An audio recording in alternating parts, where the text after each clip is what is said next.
I'll go ahead and send a text to Trustee Gallardo. Oh, thank you.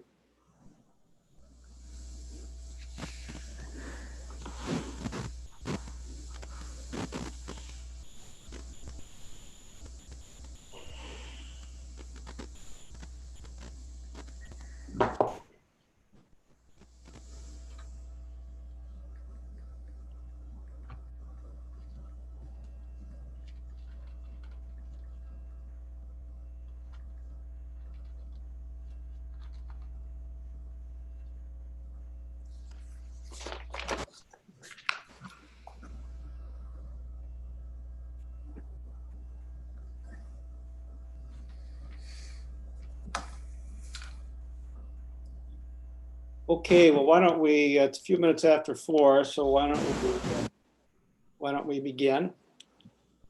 I'm going to call to order this regular meeting of the Santa Barbara Community College District. Today's date, August 13, 2020. The meeting is open to the public. And we will begin the meeting with the Pledge of Allegiance. We have the ability to call up our flag. Yes, flags should come up.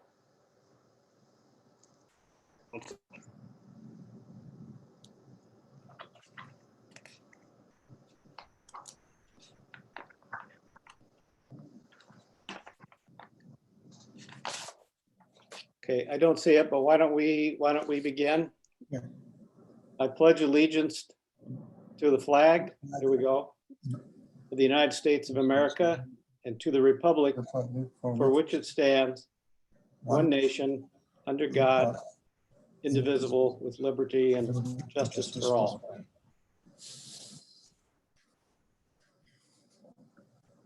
And now for the roll call, I would note that all trustees are present except for Trustee Gallardo.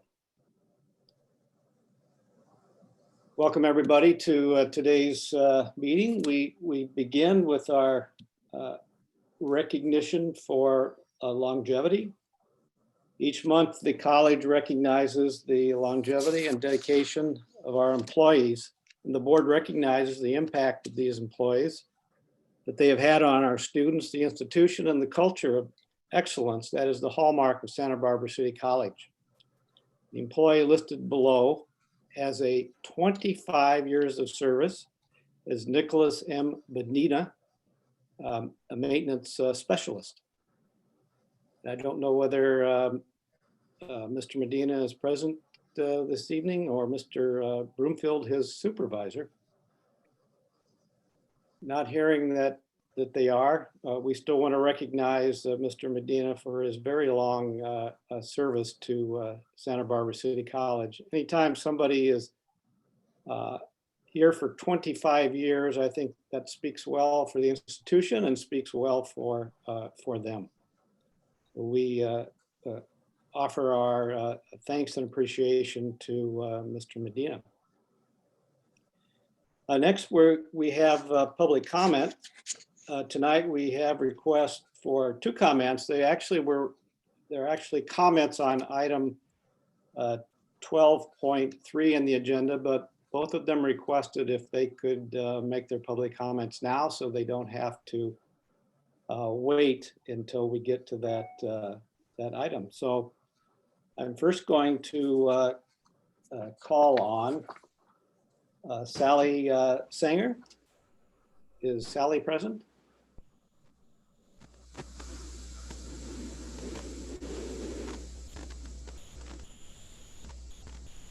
Yes, are you able to hear me?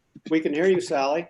Okay, well, you're not going to see me because this was pretty last minute, and quite frankly, I'm in another meeting, so I don't tell them, but I've stepped away from there, and I just have just a quick address to you. So thank you for hearing me and hearing my comments and considering them when discussing item 12.3. I again by way of introduction, I'm Sally Sanger, and I teach in the PE department. I teach in the credit and non-credit division, and I've been with the college since 1982. So I was actually very pleased to see the county health officer guidelines yesterday, and in particular, some of the new wording that allows for outdoor activities and operations where physical distancing is imposed. And as you're well aware, we have great opportunity at Santa Barbara City College to offer classes outdoors. We have the weather, we have the space, we have health and safety protocols, and we have faculty that's ready to go. So I'm hoping that we will still be able to proceed forward with whether it's art classes, theater arts, definitely the physical education classes, but I hope we can do whatever we can and serve our students in the best way possible and utilize our outdoor space.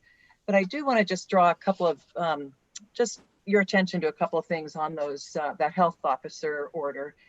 And I noticed that on number 15, not that you have to pull it up now, but you might take note on number 15, it's the old order of fitness centers, gyms, and all those things. They cannot, they're not allowed to have their physical locations open except for outdoor operations. And number 16, courses whose design imposes substantial physical distancing on participants are permitted. So we definitely can fit into that category, and we actually have much more control over our participants. We can refuse them entry into class if they're not wearing the appropriate attire or staying 6 feet apart, etc. And number 26, it allows for actually no indoor ceremonies, but any kind of the outdoor venues, as long as it permits social distancing. Well, I say physical distancing, but it says social distancing of 6 feet between people from different households. Again, we are so totally aware of that, and we are prepared to do that. We have a lot of space, particularly in my swimming class. In a lane, you're automatically 6 feet apart from someone. So there, we definitely are ready to accommodate that.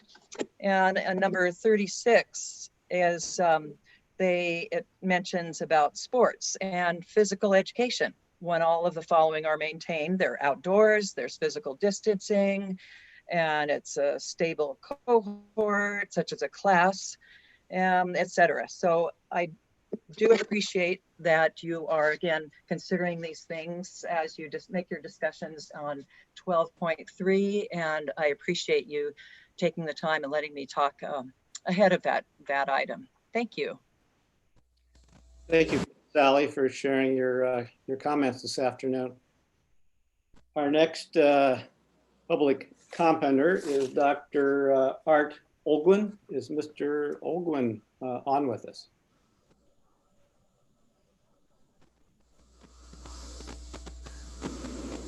Dr. Olguin, I see your name. Yes, are you able to hear me? Yes, we can hear you and see you. Wonderful. I didn't realize that I needed to do an adjustment. You all look so good. I have very long hair and bushy sideburns, and so I'm a little bit intimidated about being on camera, but it's a very important issue, and I asked to speak to you, to the board, as well as Dr. Goswami, because I really wanted to communicate. I sent you all a letter, a lengthy letter that endorsed the return, the PE and health department's comprehensive plan to return to face-to-face physical activity classes and outdoor activities. And I looked at that carefully, and I think that it's a substantive piece, and I think that it addresses the issues that have been raised by various agencies, the CDC, state public health, county public health, and in light of the requirements that came down from the state about a week ago now for higher education institutions, it seems to address those issues as well. So I think that the PE health department have really done a commendable job in terms of trying to think through, to plan, and to address those issues that would mitigate risk for transmission of the virus.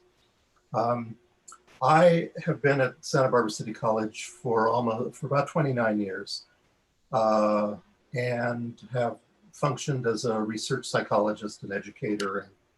And I'm also a licensed therapist in California. And I have membership in the important organizations in psychology: American Psychological Association, Association for Psychological Science, as well as I follow a lot of journals in psychiatry and other areas of the wide area of psychology. And the mental health field and the experts in the mental health field are very concerned about the expanded and extended online forcing of online education on students. They see already an upswing in depression, which was already rising, but depression and anxiety, not to mention PTSD symptoms. And what we are all experiencing has especially a cumulative effect for those individuals who are already at risk of depression, anxiety, and so on. So the mental health community really sees this as a serious thing, especially for the vulnerable students. And they are leaning in the direction of trying to regularize or trying to provide as much of a normal, quote, normal or traditional curriculum as possible, and that would include activity classes, performance arts classes, and so on. There are just numerous health effects, and both physical as well as psychological health. The obesity rates, you talk about a COVID-15, it's more like a COVID-40. People are needing to get out and to have physical activity. It helps to reduce anxiety, it helps to reduce depression. It has all kinds of positive cognitive effects, neurotransmitter, brain stuff. I won't get into all the details of that.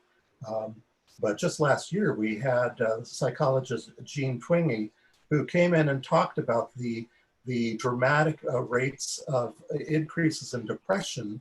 We think largely from, she argues that it's largely from the use of the screens. And we're forcing people, again, it's understandable that we're in an emergency situation, but we're forcing people to have far more screen time just to complete their education. And it's hurting people, we think, and it will hurt people in the long term. There's also the issue of equity that I raised, and I won't go into all of that, but equity comes in a lot of ways that perhaps we don't see when we are vastly connected to the internet and we have the resources and so on. But there are substantive subgroups in City College who really need to be connected to some campus-based kinds of programs and services. And I think that the health, PE, and theater arts would provide that kind of bridge for those students who need to have a campus base. There are numerous physical and psychological health benefits of activity courses. And so I strongly encourage you to carefully look at the PE health, the return to face-to-face physical activity classes proposal, because I think that plan does address many of the issues that we are all concerned about in trying to both educate and help students to earn their degrees, as well as a community-wide service to be able to mitigate further anxiety, depression, substance abuse, family disturbances, and child abuse, and so on. So thank you very much. I appreciate your attention. Have a good meeting. Dr. Olguin, thank you for your comments this afternoon. Next on our agenda is item 4.1, consideration of the minutes of our regular meeting of July 9th and special meetings on July 9th and the board retreat on July 27th. Do I hear a motion to approve the meeting minutes for those meetings? I so move. And is there a second? I saw Marcia's hand raised, but you were muted. Moved. I was not, I was muted. Okay, so I believe we have a motion and seconded to approve the meeting minutes for July 9, and July 27, the multiple meetings on July 9, and then the meeting on July 27. Any discussion? If not, though, all those in favor say aye. Aye. Aye. Any opposed, say nay. Hearing none, the motion passes. Next on our agenda are reports from our various constituent leaders on campus. First, we will hear from Rayanne Napoleon, President of the Academic Senate. Is Rayanne present?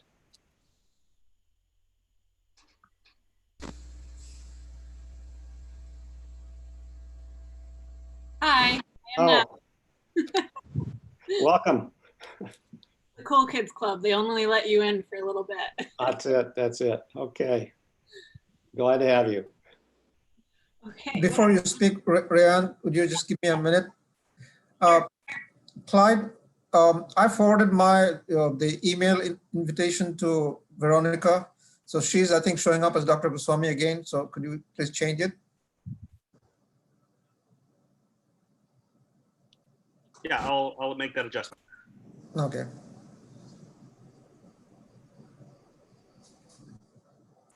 Yeah, I'm done. Okay. Shall I get started? Go ahead. Excellent. Okay, so good afternoon, Dr. Goswami and the Board of Trustees. Tonight I'll be focusing my comments for this report on the hard work that faculty have been doing, both at the Senate and at large this summer. The biggest load, I think, that has been taken on by faculty has been diligently completed by our Curriculum Advisory Committee, as they have been heavily involved in not only making sure our classes have gone through a stringent distance education planning process, but have ensured that our faculty gets the support needed to create what is now widely understood as DE addendums. With this in mind, I'd like to acknowledge the work done by the chair of CAC, Matt Kay, also the CAC help team, which is comprised of Tara Carter, Esther Frankel, Melinda Gandara, Elizabeth Imhoff, Matt Mooney, Kathy O'Connor, Armando Ramos, Lori Vasquez, and of course, the two curriculum coordinators, Kayleen Thomas and Alicia Meyer. Like many, I was one of the faculty who had to create a DE addendum for my class, Chemistry 101, that had no previous distance education components. And the help team not only provided helpful instructions, they went through the different parts and provided valuable feedback so that the documents that I provided were the best they could be, and that the faculty submitting them was fully supported in each of the different areas required in those documents. Another heavy lift this summer for faculty was getting the necessary distance education training. The training was not only involved, but carefully curated to help faculty teach online effectively and understand how teaching online is not just remote teaching, but instead its own craft. For Summer 1 training, we had 48 faculty members complete the training. For Summer 2, 57. And for the fall training, we had 268 faculty members trained. That's a total of 373 faculty that were involved in this multi-week, multi-subject training. And this, of course, is in addition to the instructors that were previously trained to teach online at SBCC. And this work and time spent getting our classes ready for the fall could not have been possible without the staff of the Faculty Resource Center, specifically Robert Brown, Karen Shannon, and Jeff Barnes. And also, of course, David Wong, who we all hope is enjoying his retirement to the fullest at this point. During my last board report, I shared with all of you the items that were on the Senate's summer meeting agenda. Since then, we have not had Senate meetings, but rather our own retreat, or more accurately, retreats. Instead of a day-long retreat, we opted to spread out our retreat over a series of meetings, or as I call them, mini retreat series, or perhaps a retreat of mini series. That's a joke, by the way. At these working meetings, we have completed onboarding of our new senators, completed a workshop on the Brown Act, initiated our discussion of establishing our community guidelines. We discussed the Senate's role in addressing the Equity, Inclusion, and Diversity Survey results. We had a 2-hour session on Budgeting 101 with James Zavas, which many say was their favorite retreat so far. Welcomed Margaret Propthrow to share where our guided pathways planning is at. And we have one more scheduled to finalize our community guidelines so that we can work collaboratively this academic year, and to establish the agendas for our division meetings for our in-service that our senators are responsible for leading. Each of our mini retreats were informative and constructive, and I am so excited to be working with such a thoughtful and motivated Senate this year. This year has already proved to be tough in so many ways, and we all know it will continue to be. But I am so incredibly confident that the Faculty Senate and the faculty body is very much ready for anything more that 2020 brings. Thanks for your time, and please do let me know if you have any questions. All right, Ann, thank you very much for your report. I'm sure that all of the trustees are particularly interested in hearing about all the work that's going on, continuing work that's going on to elevate the quality of our, as I now understand, we call it distance education. We're really excited to hear of the tremendous attention being given to the quality of our distance education, online education. So with that, I'll ask whether any other trustees have any questions for you. Boy, you're getting off easy tonight. Can I, yeah, Peter? I'm wondering if during this coming fall semester, whether there is some process by which students can provide periodic feedback to someone, maybe to their instructor, about how it's working for them. I participated in a webinar with Cal State Channel Islands, and they dedicated an hour to just how they are doing it. One of the crucial component parts for them was this feedback loop that provided instructors with useful information, helpful stuff that would serve to improve their product. Yeah, I'm really glad you asked that question. It was actually going to be something that I was just going to add very quickly. So yes, there is that recommendation. It was shared out with faculty in several formal ways and several informal ways. So during the FRC training, as well as the humanizing online teaching course that Matt Mooney provided many of us, that was in addition to the required training, there were recommendations to include weekly anonymous, like whether it was a Google form or a way to obtain from students what they liked, what they didn't like, what was working for them, what wasn't working for them. And then it's implemented right into your Canvas shell, which is the technical term for where your class lives online. and then students can use it or not. You know, perhaps some people wanted to make it mandatory. The one I used for my summer chemistry classes was completely optional, and it was just there to get feedback from students. Other models that have been shared out, I didn't do this, I wish I did, I'm going to do it in the future, was Matt Mooney suggested asking at the end of the class for student input on what advice do you have for future students taking my class? And then the students have an opportunity to provide feedback in that way. Ruth Morales, who taught summer session 2, actually got some really amazing, you know, funny comments from her students. And then what she's going to do is similar to what Matt does, is then post that for the fall to say, here's the advice from other students. Our training is also informal.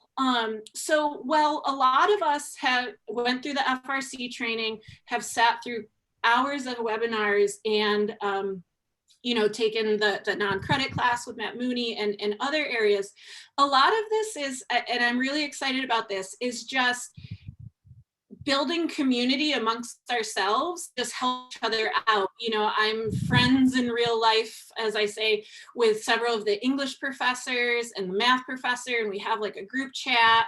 And our friend Pam Gunther, who's an instructor in math, was sharing out how she grades on Canvas. And she was actually like, you know, talking about like a funny thing a student did, but we're all like, wait, how are you doing with your iPad, right? And so she showed us, and then we all learned, and now we're all buying iPads, and you know, we all should have stock in Apple. Biology had their own kind of like faculty development thing today, where Dr. Jennifer Betancourt was showing everyone in biology how you can use Notability again with an iPad and to allow you to write on slides. And so what I'm really proud of is that what I'm trying to say is there's the formal stuff, there's the informal stuff, there's the what's working for students, what isn't working for students, what's working for me, what isn't working for me. It's all over the place. It's structured, it's unstructured. And like I said, I'm really confident that we're gonna hit this out of the park this fall. That is just terribly encouraging. Thank you very much. Yeah, I really enjoyed that. Hearing about all those, the details you provided. Veronica, Trustee Veronica Gallardo has now joined us, and I see that her hand is raised. Do you have a question for Rayanne? Thank you, Trustee Miller. More of a thank you. The courses that I got to observe or hear about Rayanne, and even through all the courses that were going on in my home, they were really organized, and I feel like at least the students I spoke to this and what I observed, it's almost like because what, you know, that pedagogy you guys were using and the way the courses were being delivered and just organized on Canvas, it helped develop some really solid routines. And so I know that it takes a lot of work to put all of that in place. So I just want to say thank you. And I fully agree 150%, and I believe that you guys will hit it out of the park. So I just want to say thank you as a parent, because I got to benefit from that. And then on behalf of all the other parents that felt like kids actually learned how to become better students because the courses were really well organized. And I know that all that works, it being embedded in the courses is something that City College has been working on, and it was evident even in remote learning. So that's awesome because it was hard. So thank you. Yeah, thanks for that. And I'll add to that, what I found so inspiring this summer is whenever we go back face-to-face, whenever that's going to happen, I really feel as though I'll be a better face-to-face instructor, because some of the methods I'm using online, I'm like, why aren't I already doing this face-to-face, right? And so I feel as though that heavy lift was done this summer, but it's going to carry us through not just the fall and the spring, but a lot of us received really quality training and employed it very effectively. So I'm really looking forward to, you know, the effects of that for years to come. It's awesome. So Rayanne, thank you again. Very good report. Not seeing any other hands raised. We'll move on to Chair of the Associated Students, Carson Mitchell. Carson, are you with us this evening?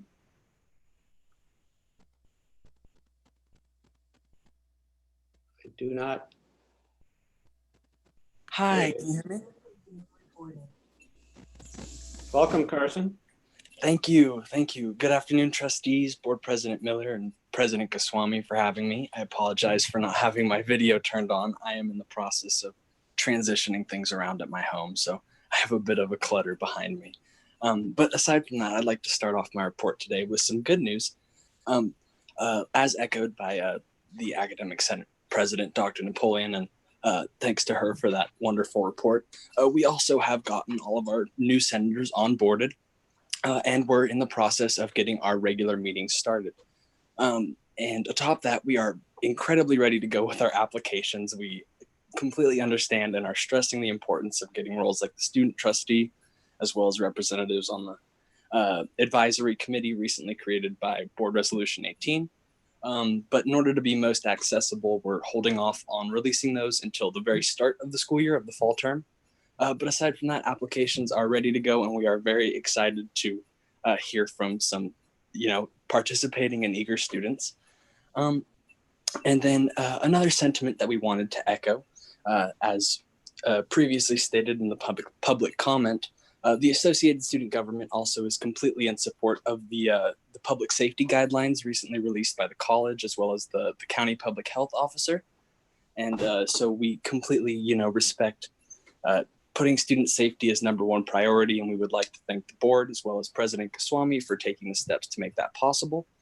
One of our main concerns, though, is making sure students that have already faced issues with accessibility on this campus, or gaining the proper accessibility to adequate personal protective equipment, and making sure our students have the resources they need to be successful in this extremely atypical face-to-face climate. So we're doing as much as we can on our end to make sure the students are as prepared to enter this very, different stage as the faculty and administrators are. But aside from that, we are very happy with the health guidelines set out. And we would just like to emphasize our main concern is getting the students the resources they need. So that way this can, be an effective process for everyone.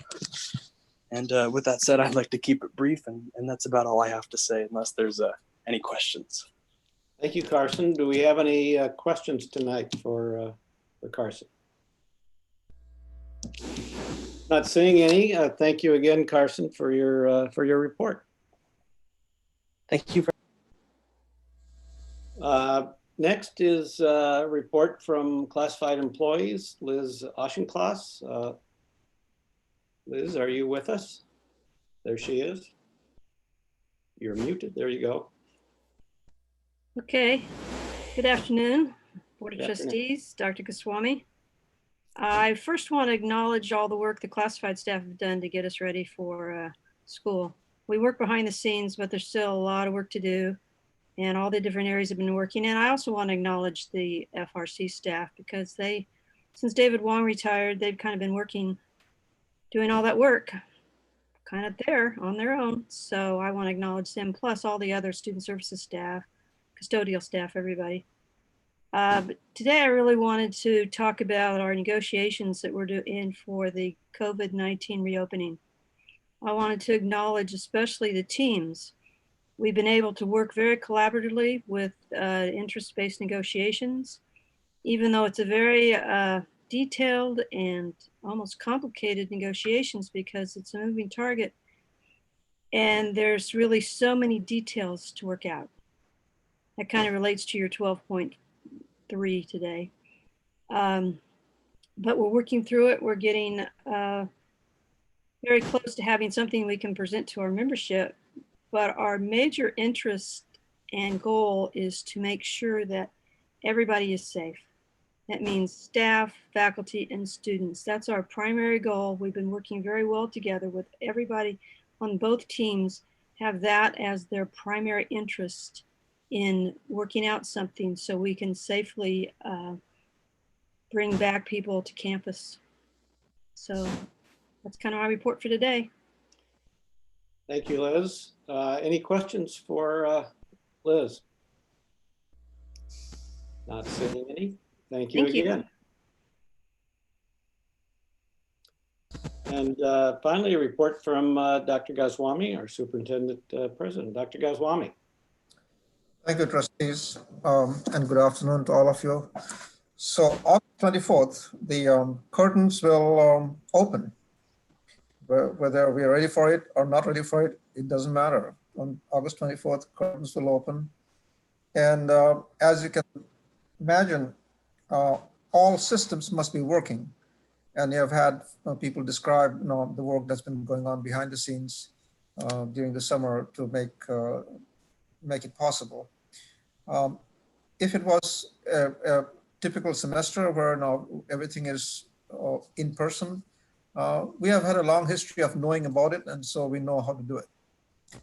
This time we are dealing with something really different, and not only that, things are also changing almost on a daily basis. So knowing that the curtains are going to open, and then actors are changing in 10 minutes before the play is about to start, is challenging. And I really would like to compliment our faculty, staff, and administrators for putting in the extra yard in making that happen. Just to give you an idea, the summer, of course, we had some traffic in terms of services, but that is nothing compared to what we'll experience once school opens. So for example, our phone system has to now gear up to be able to handle, because there is no physical interaction and nobody can come to an office. So now instead of typically serving 4,000 to 6,000 students during the summer, we have to ramp up to serve 14,000, 15,000 students. Some faculty need computers. A lot of adjunct faculty doesn't have computers. So now we have to scale it up to a large number of people. So just to give an idea, so some of those things is what is keeping our folks on their toes, and they're doing a excellent job in making it happen. As I've indicated a couple of meetings back with some constituents, that I'm really surprised by the lack of complaints that I've heard, because I was expecting that, given how we have had to change our processes, and I was certain that we were going to have lots and lots of complaints, and literally I have not had a single complaint come to me. So I'm sure there are some complaints, but I think they have been resolved pretty quickly at the lowest possible level. The only complaint I hear about is basically our enrollment process is a little bit difficult to navigate, and that's something we cannot change very quickly, but I am going to make it a very high priority to get it improved so that for the spring cycle, at least we are able to do it in a better way. Other thing I'm going to mention, and Dr. Morgan already mentioned it, is that one of the casualties of being in remote environment is that you lose close interaction with people that you would like to interact with, and that leads to the mental anguish and depression and all those matters that people talked about. So I held a office hour early in August, and it was well attended for office hours, and we talked about many things. There was no agenda, but one of the things that came about is that people are looking forward to opportunities to come to campus to interact with people that they normally interact with. So one of the things I'm considering, that when time is right and when we can do it safely, that we will create opportunities for employees to come in small groups for social activities. We'll do it multiple times at various times of the day, probably some breakfast, a little bit of lunch, or tea and coffee. But in groups of 15 or 20, they sign up, 20 is done, so that's it for today. And next week, maybe another 20 people will sign up and they'll come. So I am going to make it a priority from my perspective to create opportunities for people to engage with their peers. And the same thing goes for students. We need to really look for opportunities to engage students. You know, we cannot do it obviously in hundreds at a time, but to the extent we can, I will support any opportunities that faculty and staff, you know, create to support students, you know, for interacting with each other. We have a CPC retreat coming up with a very ambitious agenda. We're going to talk about Spring 21 plans. We will certainly talk about a long-term financial strategy for the institution. We'll take up strategic directions. We will take up Resolution 18 and what kind of, you know, things can be implemented by the group. So, I hope to report back to the board in September what we were able to, you know, make movement, make progress on in the CPC retreat. I'll also want to alert to the board that ACCJC report is going to come to you. That's in the finishing stages, so that we get ready to submit it, I think, late October, early November. So you'll be getting it, you know,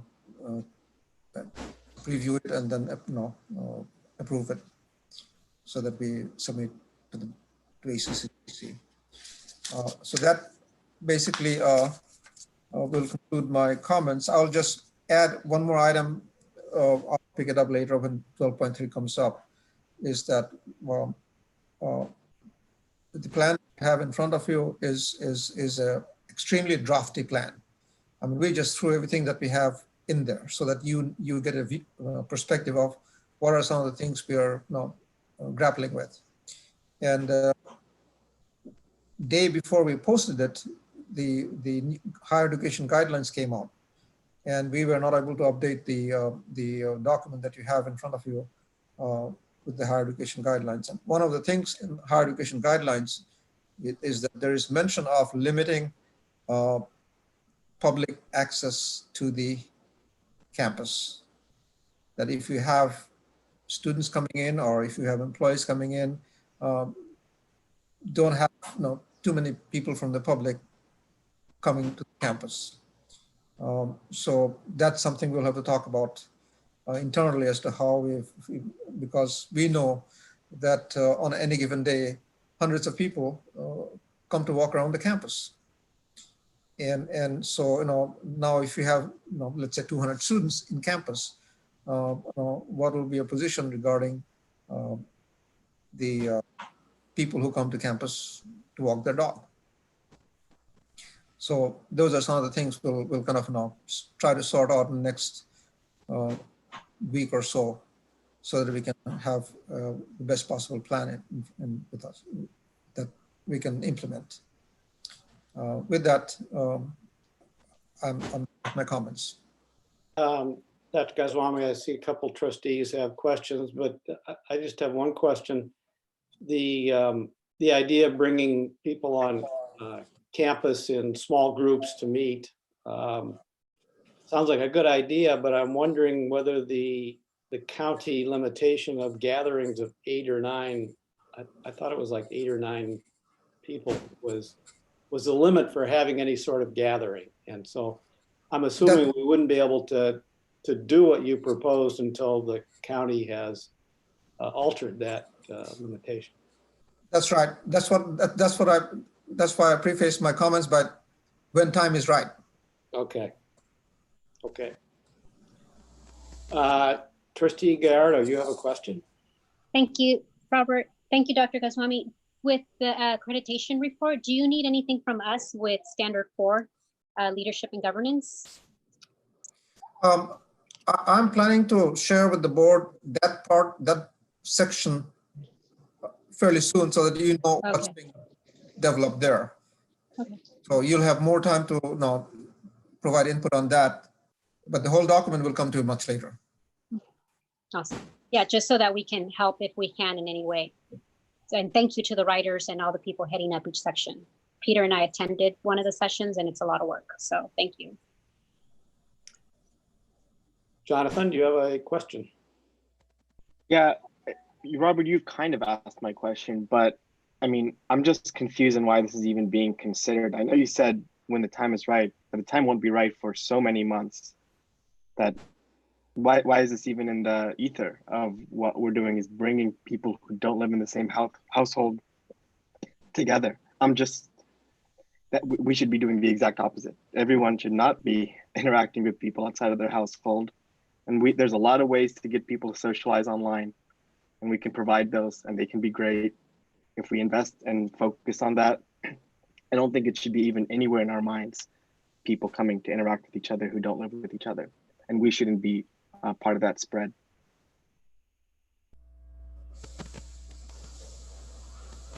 Any other comments or questions? Okay. Well, we'll move on to, thank you, Dr. Goswami. We will move on to item 6, the consent agenda. Consent agenda this evening consists of items 7.1, 7.2, 7.3, 8.1, 8.2, and 8.3, and 9.1, 9.2, 9.3, 9.4, 9.5, and 9.6. First of all, does anybody wish to remove any consent item from the agenda calendar, from the consent calendar? And/or does anybody have any questions concerning any item on the consent agenda calendar? I have a couple of updates. Yes. There were a couple of placeholders in the HR section. One was for an interim director for EOPS under educational administrator. We have not made the decision yet, so we'll remove that item. And then on the faculty appointments, we had a placeholder for a ADN faculty position.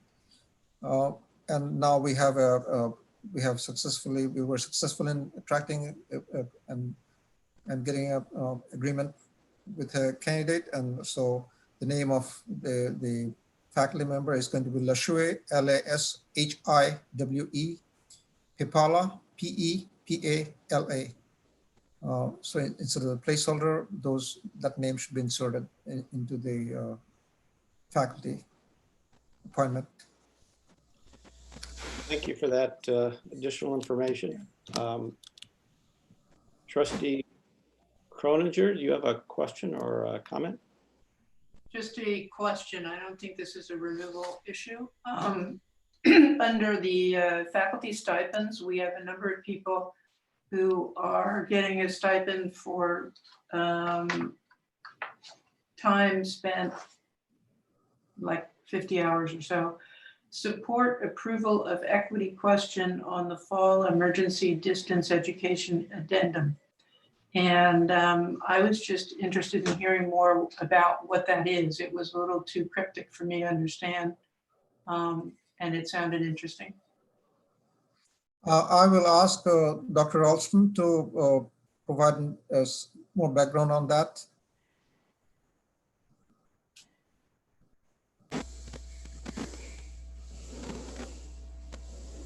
Is Dr. Alston with us this afternoon? Yeah, it will just take a minute. Okay. Oh, okay. Forgetting we have to add people in. Yes.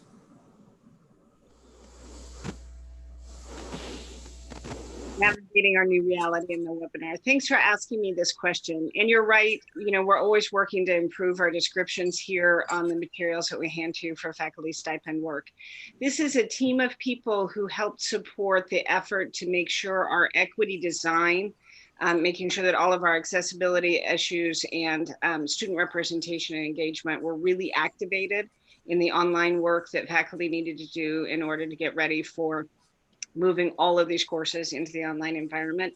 And so we designed a new question for our curriculum development plan and asked people to really think about how are you designing at the front end to make sure all students are seen and heard and engaged in different ways. And then we needed a team of people to help support that work. So we were fortunate enough to have grant funding to help support that. So that's what those 50 hours of work. And I think they probably did a lot with 50 hours. No, I appreciate that. It was clear there was a lot of work being done, and I just wanted to hear about it so that we would know. And that sounds like important thinking in putting these things together. It was nice to hear Dr. Napoleon talk about the things that have come out of this crisis that have improved our teaching and learning and our curriculum. Our work that's happening in documenting and making all the processes and procedures to support curriculum have improved like 400% as a result of the plans that faculty put in place to do this well. And so we are going to come out of this a lot stronger and more effective. Opportunity. Yeah, where we can.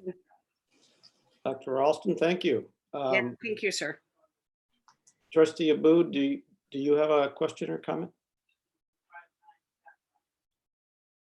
Or is that? No, I don't.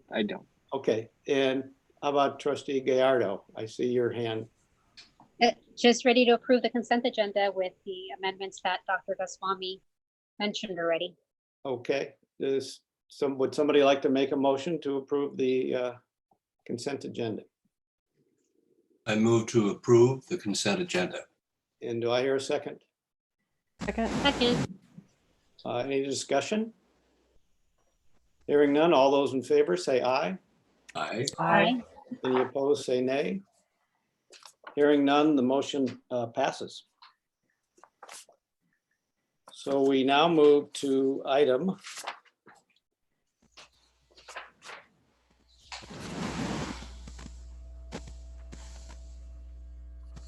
guess we have no 10. We move to item 11.1, budget update.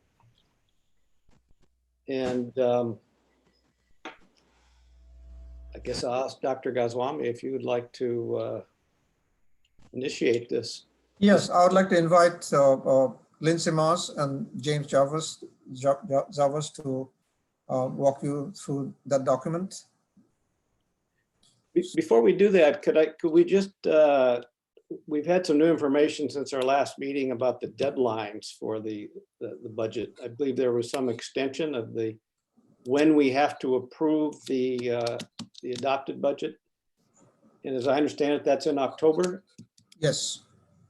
Okay. So it has been moved to end of October. October 1st, I believe. So we would probably take action on that at the regular meeting in October then. That's right. That's correct. So Lindsay, we'll let you take it from there. Hello. Hope you can hear me. I just We can. realized it's kind of loud in here. I'm going to shut my door real quick here. Sorry about that. Okay. All right. So we're looking at the item budget update, 2021 budget update, item 11.1, and that attachment is a couple pages long.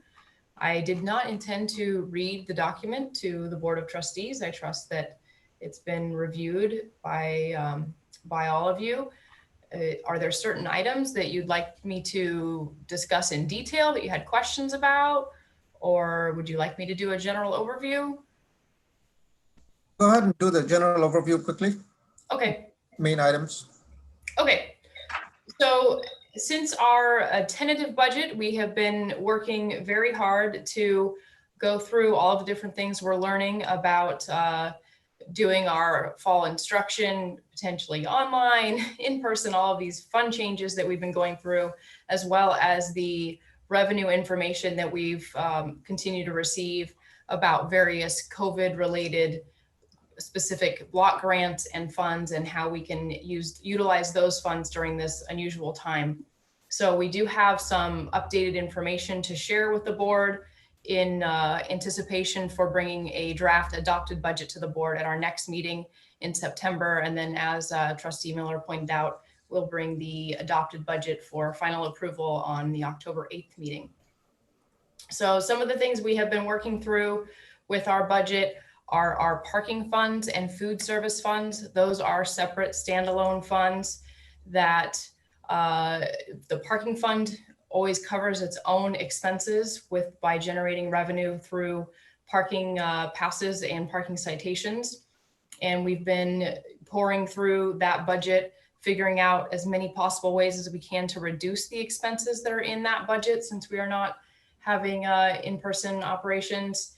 And unfortunately, we do pay for a substantial amount of salaries out of that parking fund, and we're not able to reduce the expenses enough to make that fund break even. So we are expecting a shortfall in that fund. When we wrote up this document, we were estimating around $350,000 for that shortfall. We've gone through it in even more detail just this week, and it is landing around $450,000 of a shortfall at this point in time. So that would need to be backfilled through our unrestricted general fund. And the second item is the food services fund. A similar situation. If with food services not operating, we have expenses in their salaries, again, that we would need to backfill from our unrestricted general fund. However, we are able to reduce the expenses in that fund because without operations, we don't need to buy food. You know, we don't need to actually buy the things that we normally sell. So we're able to reduce the expenses there, but we won't have any revenues. So we're currently expecting that shortfall to be around $530,000, which again would have to be covered by our unrestricted general fund. The next item we've been studying very closely all along throughout the situation is our enrollments on the non-resident side. So that's international and out-of-state enrollments. And our current trend with what we have for our enrollments in those two areas, we are experiencing a 50% decline in international enrollments and a 28% decline in out-of-state. That equates to about a $1.8 million reduction in revenues for us. So we'll be implementing an updated assumption for our non-resident enrollment in our adopted budget after we decide what we think where we will land. So in our tentative budget, we had included general reduction in our salaries of $450,000, and that was an early discussion that we did need to remove. Actually, even from our tentative budget, we missed it. We apologize for that, but that'll definitely be removed from our adopted budget. We are working very hard to figure out ways to temporarily reassign our CSEA employees from their current positions where they have a change, such as food service, where they don't have any work currently, and we've successfully reassigned a few employees, and we have quite a handful more to go. So we're hopeful about that because there's a lot of departments that really could use the additional help in this time. They have much higher workload than normal because of COVID and being remote. So we're working hard to do that. Something that was exciting from the state California Office of Emergency Management, we did receive a large quantity of PPE, personal protective equipment, from them. Things such as hand sanitizer, face masks, gloves, and other supplies. So we won't have to expend some of our CARES Act money to buy those supplies since they were sent directly to us from the state. So that was very useful. We appreciate having all of that available. We continue to utilize the CARES Act funds primarily to purchase technology devices for our faculty and staff. Anyone who's needing to have technology at home, it's becoming quite obvious that we're going to be home for more than a month or two. So people have been muddling by, working from an iPad or whatnot. We're making sure they have the proper technology. And then of course, our credit and non-credit instructors need proper technology to teach remotely. So we've been using the CARES Act to cover any of those instructional related technology device needs. Also getting hotspots out to students we have available and instructors as well. So we have that. And then we've also been working with our faculty to provide distance education training for them through that CARES Act funding. We received an additional, well, we haven't received it yet. Correct me if I'm wrong, James, but I don't think we've received the funds yet, but we have been informed that we will receive a COVID block grant. So additional amount of funding of $1.375 million, of which $617,000 we have to spend by the end of this year. And then the remainder we have to spend by June 30th, 2022. So we have some time to spend that. So that will be very useful. We will need that as well. Let's see. Another specific, okay, going to the big news at the end here. So as we tally up these types of adjustments that we're looking at incorporating into the adopted budget, we are able to calculate that our unrestricted general fund deficit is going to increase from roughly the 2.3 million we showed in the tentative budget up to the 5.4, up to about $5.4 million. So we do have an increase in our deficit as we currently fall for our adopted budget, but we'll be bringing all the details to you in the next board meeting.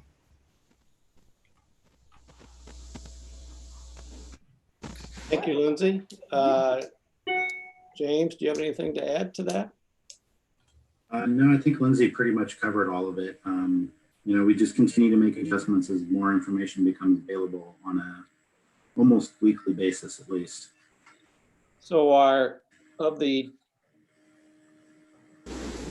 deficit increased from 2.3 to 5.4. So that's, if my math is right, that's about 3.2. And the biggest chunk of that was the change in enrollment of international and out-of-state students. Yeah. We've got some hands raised. Trustee Croninger.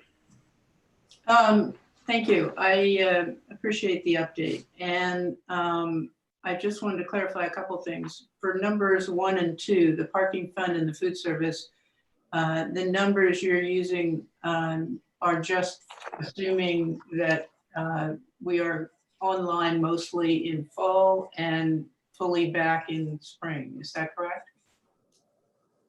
That was the assumption for our tentative budget.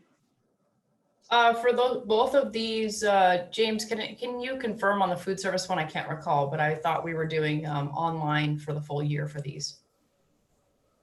The food service one is still at the, assuming we would be back in some sense in fall, or in, sorry, not in fall, in spring. The parking fund is really looking a little bit more like we would be out, or at least limited on-campus operations a little further into spring. So that one's taking into account a much longer term where we would have reduced revenues. Food service, we're in the middle of evaluating what that change would be and what that would look like. And then we'll discuss those assumptions for the adopted budget. I'm sorry, there was a bit of an echo there, so I didn't quite get the parking fund full year or half year. Parking fund is full year. Okay, and are we charging folks at all this year for parking? I mean, at least for fall? Is Yes. that the plan? Yes, we have decided to charge as we normally do for parking permits. Okay. As kind of an aside, I noticed that we were charging our hourly employees for parking permits and none of our other employees, and I was not thinking that was a great idea. They are our lowest paid employees, so. Anyway, that's an aside. And then the other question I had was the non-resident, what is the, for 1% decline in non-resident, how much revenue is the decline per 1%? James, can you do the math that fast? I've never done it on 1%.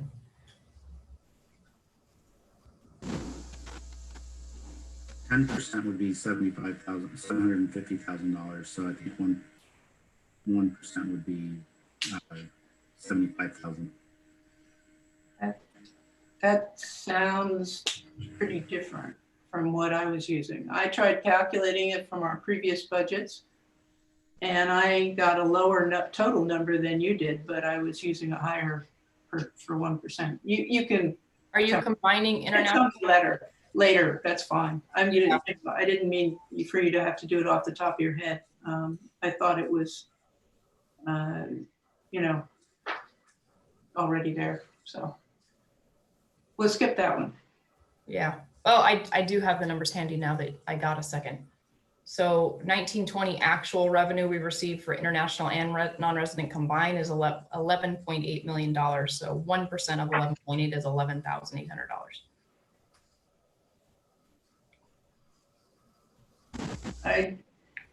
It's the number of students or the number of units, not the number of dollars that I'm asking about. The units are where we get the money.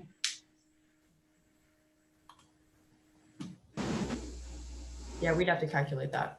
Yeah, all right, so later, whatever. That's my question. Trustee Abud, do you have a question or comment? Yeah, I have a couple questions, and one of these might have been answered when I had to drop off the call and reconnect. So I'll ask that one first. But didn't we have that same food service deficit built into the budget we approved in June? Like, didn't we know it was going to be the 500 and it was part of our bigger deficit assumption and what we were going to use general fund for? So in the tentative budget, we did have listed the food service fund with the same, basically the similar deficit that you're pointing out, Trustee Abud. Yes, but we didn't have budgeted into our unrestricted general fund a transfer to backfill it. We just had it sitting in the food services fund, kind of as a negative ending balance. At the time, we were doing a lot of evaluating and trying to learn what the different things the CARES Act would cover. And we were considering other options of potentially being able to pay for some of those salaries using the CARES Act, but that isn't coming to fruition because we're not having any classes in person. So yes, it was there, but we just weren't as far along as we are today with knowing that it definitely has to be backfilled by the UGF.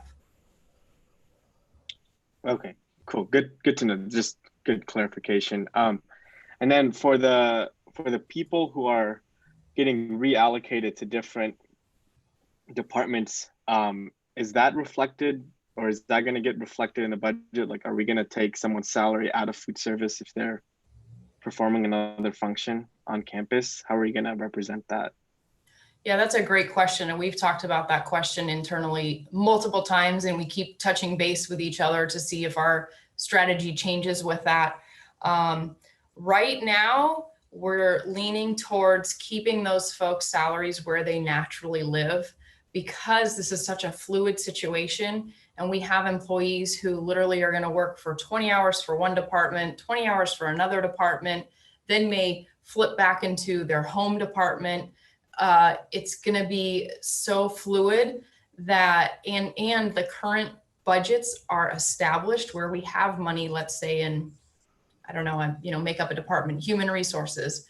If they have a vacancy and that budget is in their budget and we move someone in, to move all of these salaries around would be pretty extensive. And then it would make looking at our budgets in future years really confusing.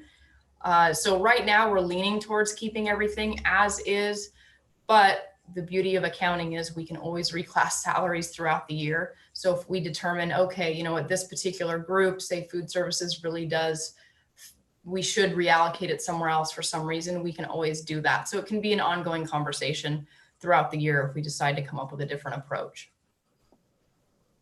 Okay, yeah, the reason I ask is because we have this money that's going to run out by certain dates that we need to use as our response. And if someone is doing another function that's helping with distance learning or whatever they're doing, and they're not doing food service, will then food service get reimbursed? Like, will it get revenue for that person's work in human resources?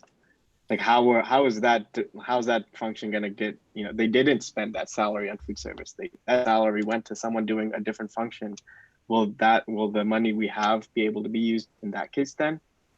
Go ahead, James. So if somebody is working in another department which has a salary line item, then the deficit, then the shortfall will be lower, because that salary will be covered from their funds. So we haven't determined whether we're going to transfer money or how we're going to accounting, from an accounting perspective, sort out, but if somebody works for a department where there is money available, then the projected shortfall in food service is going to become less. Okay, maybe I misunderstood what Lindsay said then. I felt like she said we wouldn't do that. Or Well, James, maybe I could just misunderstood it. James, did you want to speak to what we can use the CARES Act for? Yeah, so in the event that somebody that's working, say, in food service would be doing something, is assigned to something that is eligible to be covered by either the CARES Act or the COVID block grant, we would absolutely be moving that salary to be paid for out of those grant funds to make sure we utilize those.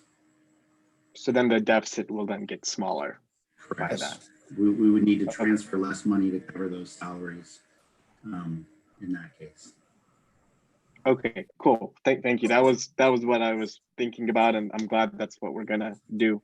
And then the last question is, I know we have a little more time before we approve the final budget, and I don't know if this can be something that's part of the budget process or it'll just be something as part of enacting resolution 18. But it would be good, and I think we've talked about this before, but it would be good to kind of try to pull out of the budget, whatever the final one ends up being, where the resources to Black students are and like how much they are, and kind of just breaking that out. It might be more work and might be something that takes longer than the budget process, but I think that would be just good to see as part of the budget and enacting resolution 18. So that's just a request. I know no one has this answer right now. But. Okay, Dr. Haslam. Thanks. I just want to be sure that I understand, and I can imagine that if we have citizens watching our discussion, there might be some confusion on the matter. But are we saying that we have personnel now who are on salary, but who are not really engaged in doing anything? Would that be true? That's right. No, I mean, they are doing some work. We're assigning some work. Sometimes it's training, but if food service is not operating, then the food service workers don't have their normal job to do. That part I understood. Yeah. The question is, are there people who are not reassigned, but are doing essentially staying home and doing nothing, and we're still covering them with a salary? We're doing the best we can in our departments to assign remote work to employees. Many of them are doing remote work that instead of doing that work for their department, we have a higher need in another department for them to be reassigned to that other department. That's happening in some cases, like Dr. Swami just pointed out. Some folks are doing training from home, but since this is such a long-term dynamic, we're realizing we could really use that person somewhere else doing something new that's hurting, that department or the service times, things like that. Okay, so I'm guessing that the answer to my question is, in some instances, that would be the case, that there are people who are not engaged, that you have not reassigned. And as a matter of short-range planning, I guess that's part of the problem. That's part of the process, rather. Do we think in terms of long range, are there programs that simply have to go if people are not going to be reassigned in some meaningful way? Certainly. If we are no longer doing certain activity, then it doesn't make sense to have people hired to do that activity. So as I indicated, probably around May itself, May or June, that our intent will be to make sure that people are assigned to areas where they can be productive, because we know that some work cannot be done from work from home. So what will happen is that now that it looks like it's going to be a long-term prospect, possibly till December, then we will make sure that we end up reassigning people to different areas. And that's one of the things we're also negotiating with CFCA. Yeah, and we can speculate about how long this will last, but I don't hear anybody thinking in the short range that this may last quite a while. And though I would love to find employment for everybody who is currently employed, I also realize that the absence of a policy or a process by which such people are let go is an indication of why the budget is looking like it is. So thank you. How many actual food service workers make up the cohort that we're talking about? 8 employees are 8 our, employees. we have 8 full-time employees, yes. Okay, thank you. Trustee Nielsen. A couple of my questions already got answered, especially I was going to ask about just what Dr. Haslam asked about. Greg, we can barely hear you. Barely hear me? We can hear you, but it's Did you hear me? well. Not muted. I don't know how to make it louder.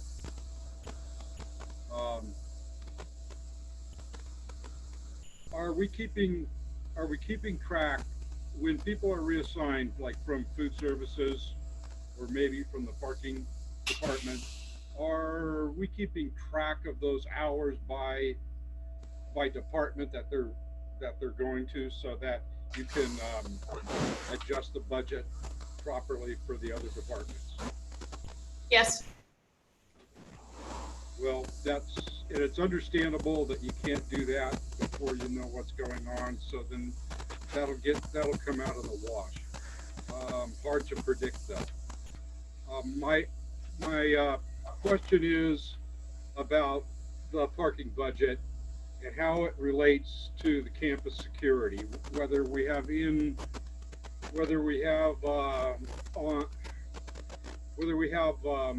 on location, on premises classes or not. We still have facilities to protect and take care of. And so, like, for example, we have, I don't know, the people at the gate when you drive into the parking lot that look to see if you have a permit or not. They also that also keeps track. It kind of helps with security. And how is that security budget?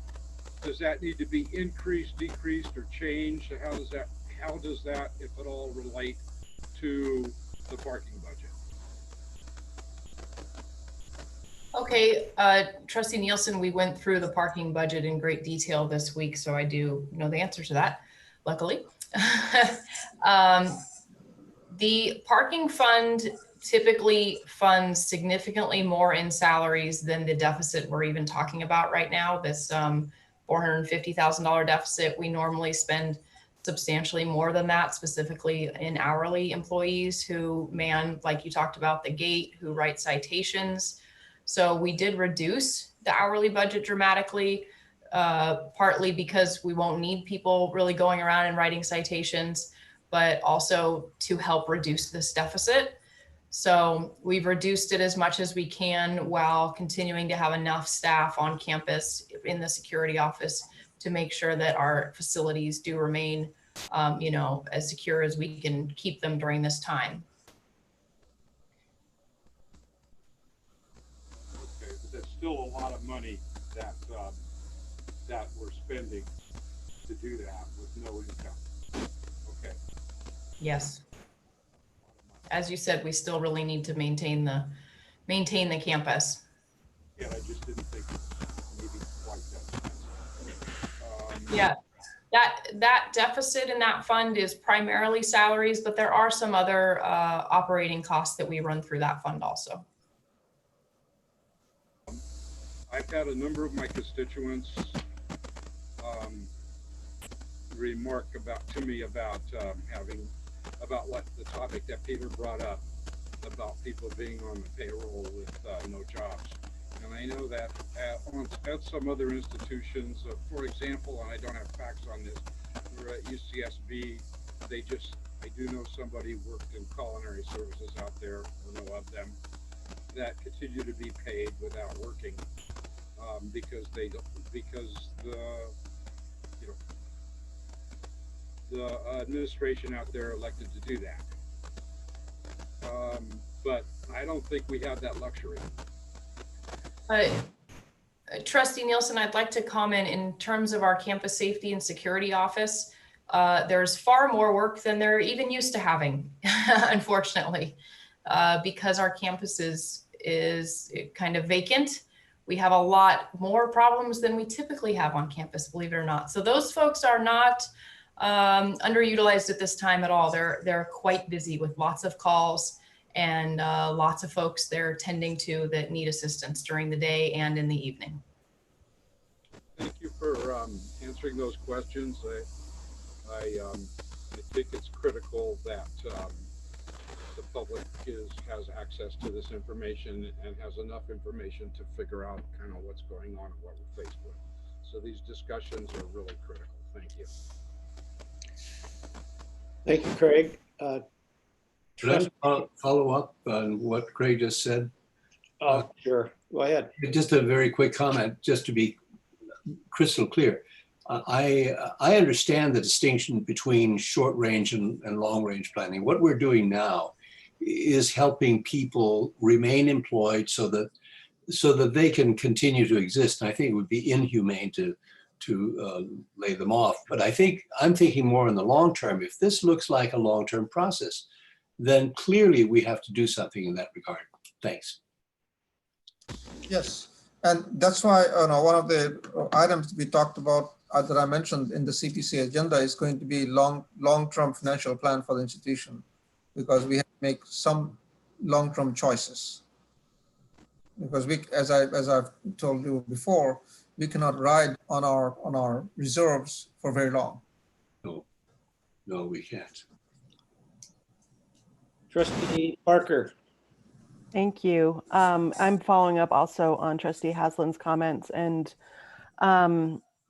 I so appreciate like the conundrum that everybody is in, and I completely agree, especially with the federal government unable to continue at this time or come to some kind of meaningful agreement around extra pandemic payments. I would hate to put staff on furlough. However, at the same time, I'm wondering if either the state or the chancellor has given any direction on this, because at some point this becomes a gift of public funds. And I'm very concerned about that, not just for the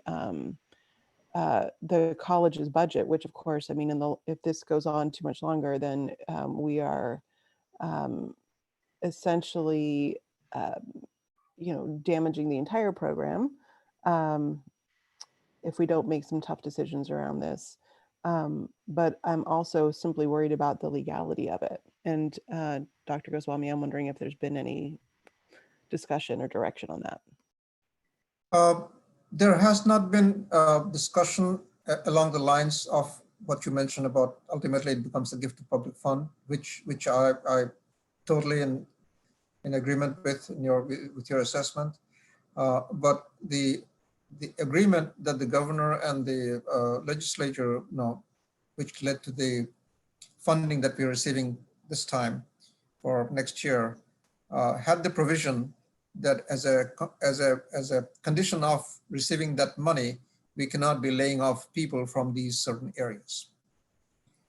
That's only for this year. I don't know what's going to happen in the future years. But clearly, but that's not the only issue that we're running into from the state. I've been receiving emails, some emails from some of my colleagues that for certain districts, and because of nuances that I don't understand exactly why, that they're actually receiving less money than they were expecting to receive. So as a result, a number of districts will actually be implementing TRAN, which is a short-term borrowing to meet payroll.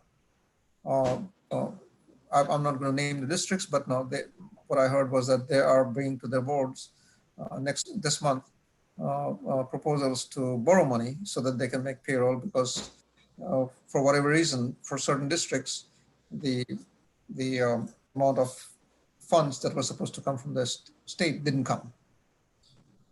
So another example I can point out is that a few years back, I think Chancellor's office made a big deal about a platform for uniform platform or common platform for all community colleges for libraries, and everybody opted in with supposedly low fees and everything else.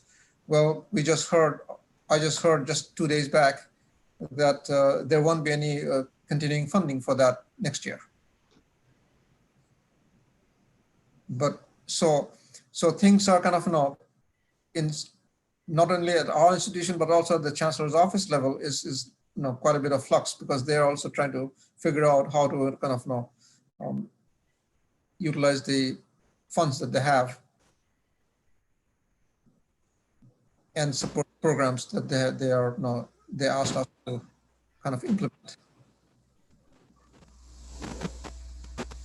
Thank you. Trustee Abood, your hand is still up. Is that? New one. It's a new one.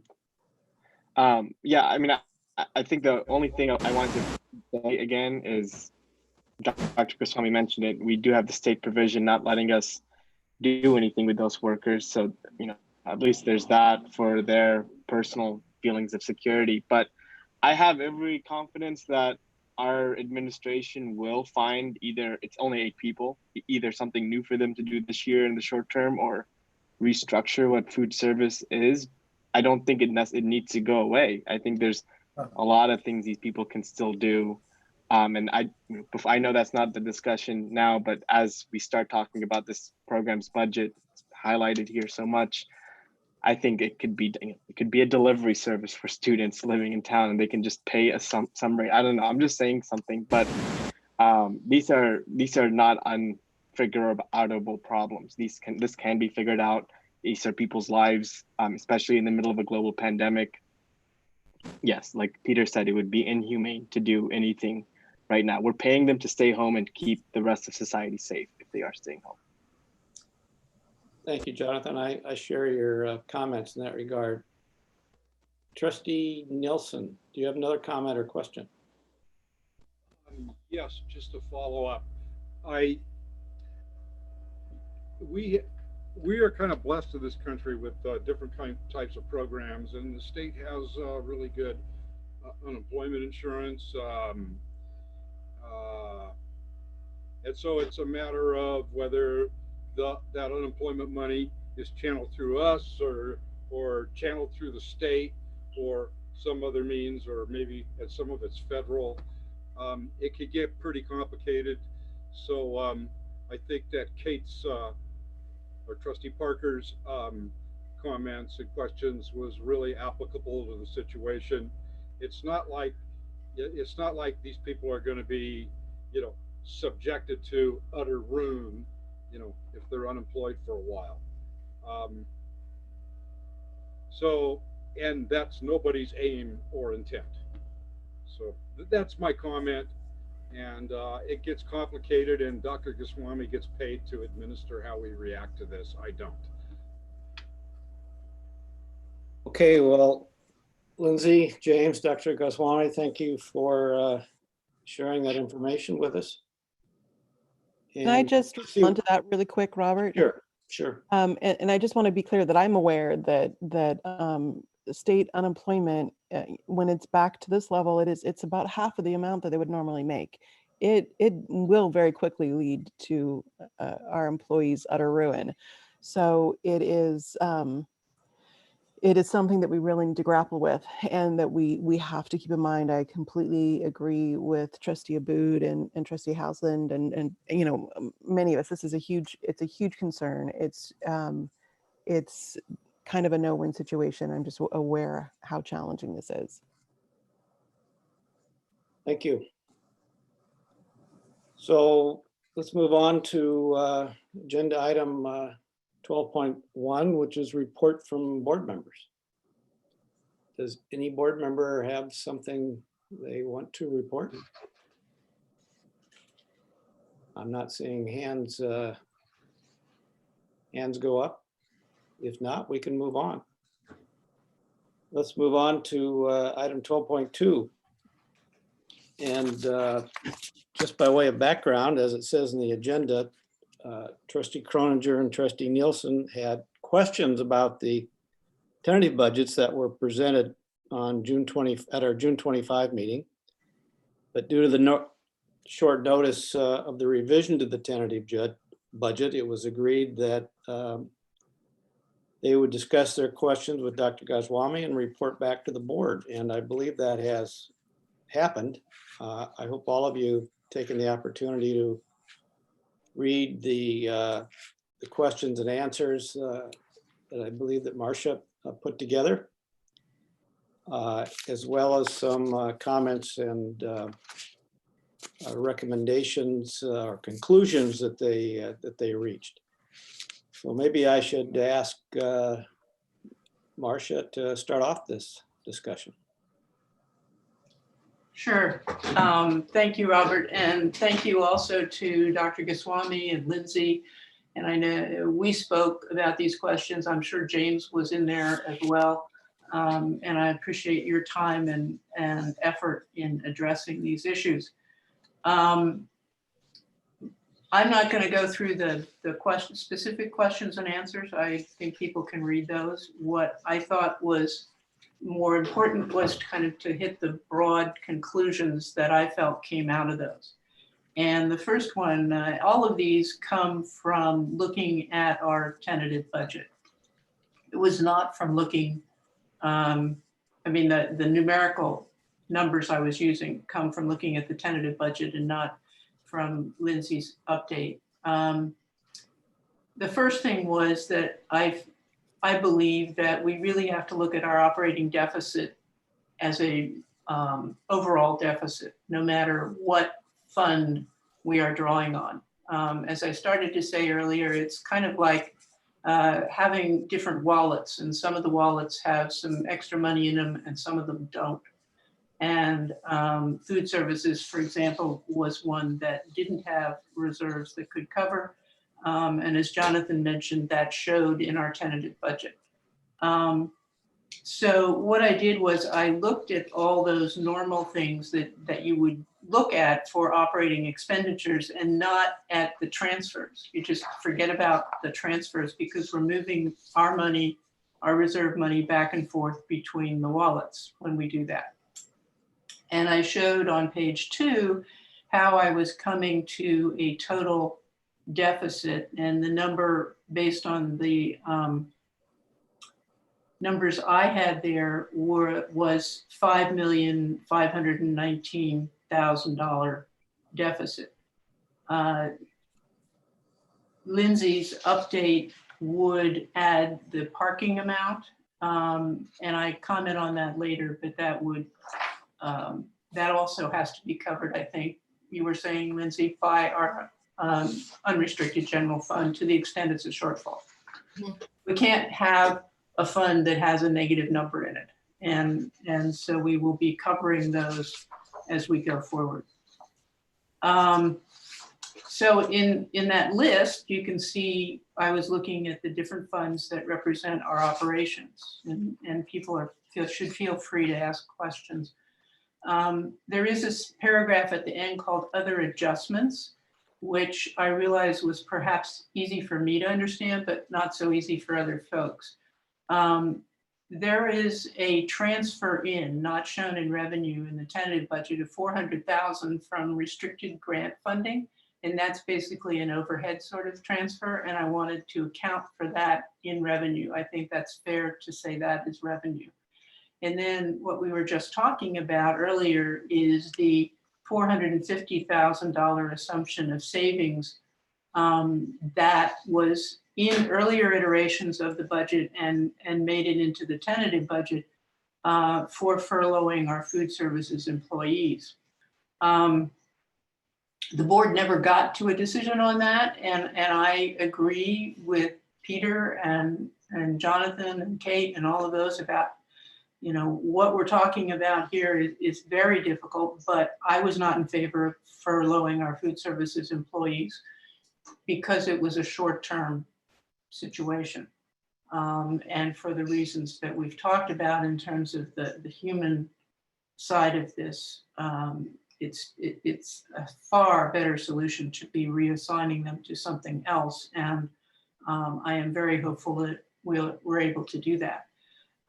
So anyway, that was in there. And in fact, when I say other adjustments, one's a plus 400,000, the other's a minus 450,000, bringing you now to 5.6 million for the deficit.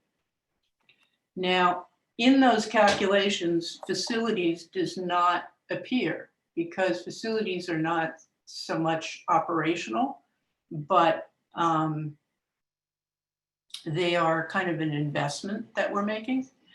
And so facilities is an add-on there. And I guess I should go back and say that conceptually, I'm looking at this differently when I ignore all the transfers.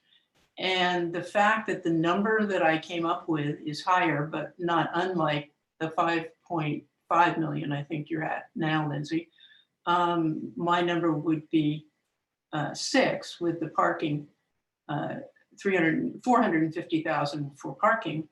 I'm looking at it conceptually differently. And the big difference here is probably the one where we transfer nothing to construction fund for maintenance, but we use the reserves we have in the construction fund for maintenance. And we had budgeted 500,000 for that. So it's not that the numbers are different. It's that conceptually I'm saying it doesn't matter because it's still all our reserves that we are using up. Okay, facilities.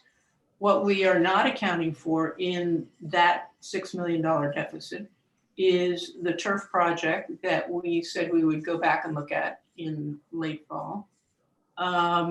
And what we spend on the sports pavilion this year, which as I understand it is 500,000 for our local share of the work on it, plus up to 400,000 in local funding for swing space. That's not covered by the state. So from my discussion with Lindsay and Dr. Goswami, it was my understanding we might spend up to 900,000 there. We might spend less if we're able to figure a way not to spend all of the money on swing space yet. So that adds to the deficit because again, we are drawing down on reserves that we have in the construction fund and brings us with those two projects to somewhere between 6.5 and over 8 million in a deficit for this year. And that, knowing that to me is important because it's really far more serious than the 2.3 that we look at if we only look at the unrestricted general fund in the tentative budget. The other thing that came out of this discussion is that the major unstated assumption is that we're fully open in spring. And as I said in my recommendations, I think that that is increasingly unrealistic. We may have some good times where things are looking a little better. We're not going to look like New Zealand.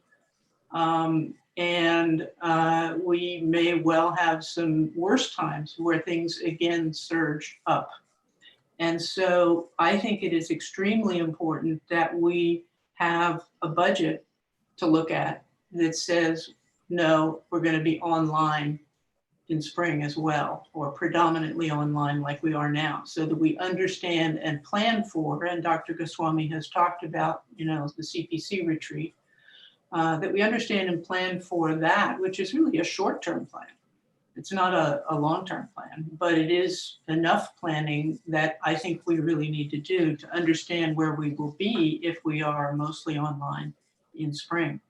So I'm fine if we want to do two budgets, one for open in the spring, one for not, but I think the one where we are mostly online is the more likely one.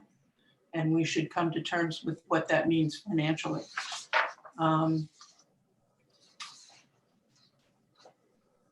So among other things, obviously, as I mentioned in here, there's a drop in revenue. We talked about food service. Lindsay pointed out you don't have to buy the food.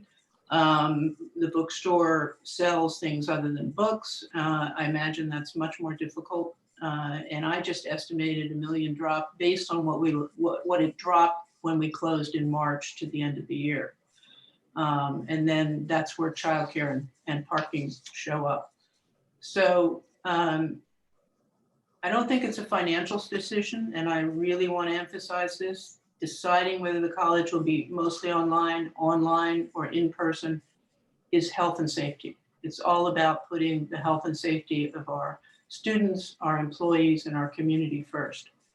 But I think we need to know what the financial consequences are as we grapple with our budget. And so that's why I think we need to bring forward an online budget. Let's see, the governor's office is supposed to do an August revise. I'm sure that will be in our thinking when Lindsay and James find out what that is, and if it happens. I'm certainly concerned when I hear Dr. Goswami mention that some other colleges are not getting as much money as they thought they were going to, and wondering why, and will that happen to us, in what areas. Lindsay talked about adjusting the non-resident revenue assumptions. I think we really have to be aware that revenue is down significantly. My numbers were lower than Lindsay's in my estimate. Our resident enrollment is also down. The money comes through the units. We're down basically in units over 11%. And we have the 3-year averaging, which is good. That helps. But I think we really need to understand how it will impact the budget in other ways. I know you'll be re-estimating our revenues, but it's not clear to me, and maybe you have the answer now. The legislature said we can use last year's numbers for basically our enrollment, and we can use the year before numbers for our student success. But they didn't really make it clear whether you have to put on a percentage of your enrollment. And I'm doubtful, given everybody's difficulty with revenue here, I'm somewhat doubtful that they envision that if colleges, and I think there are many colleges that have a lower enrollment than they anticipated, that they expected they would pay us for last year's higher enrollment, especially when it's as high as a unit difference of over 11%. So I'm curious about how that will work. And I don't know if you guys have answers on that, but I think it's an important issue. You know, where and how it will hit our revenue, where and how it will hit our future funding as we look ahead, because the 3-year average keeps this year's average. And we may still be declining in following years. Federal funding, we all know that's not going as well as we would hope. I don't know what to expect there.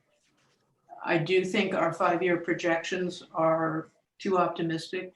I'd like to see us dial that back some. And I think that Dr. Goswami talking with CPC might be part of that. I just am very doubtful that we will have anything other than a very damaged economy going forward. And that means less revenue and likely more cuts. Similarly, even if we get a new administration that has better relationships with other countries, we're going to have the continuing pandemic. And that is going to make it difficult for crossing borders. It is going to make it difficult as things change, because we get surges and we get, things get better and then they get worse. And it's going to make it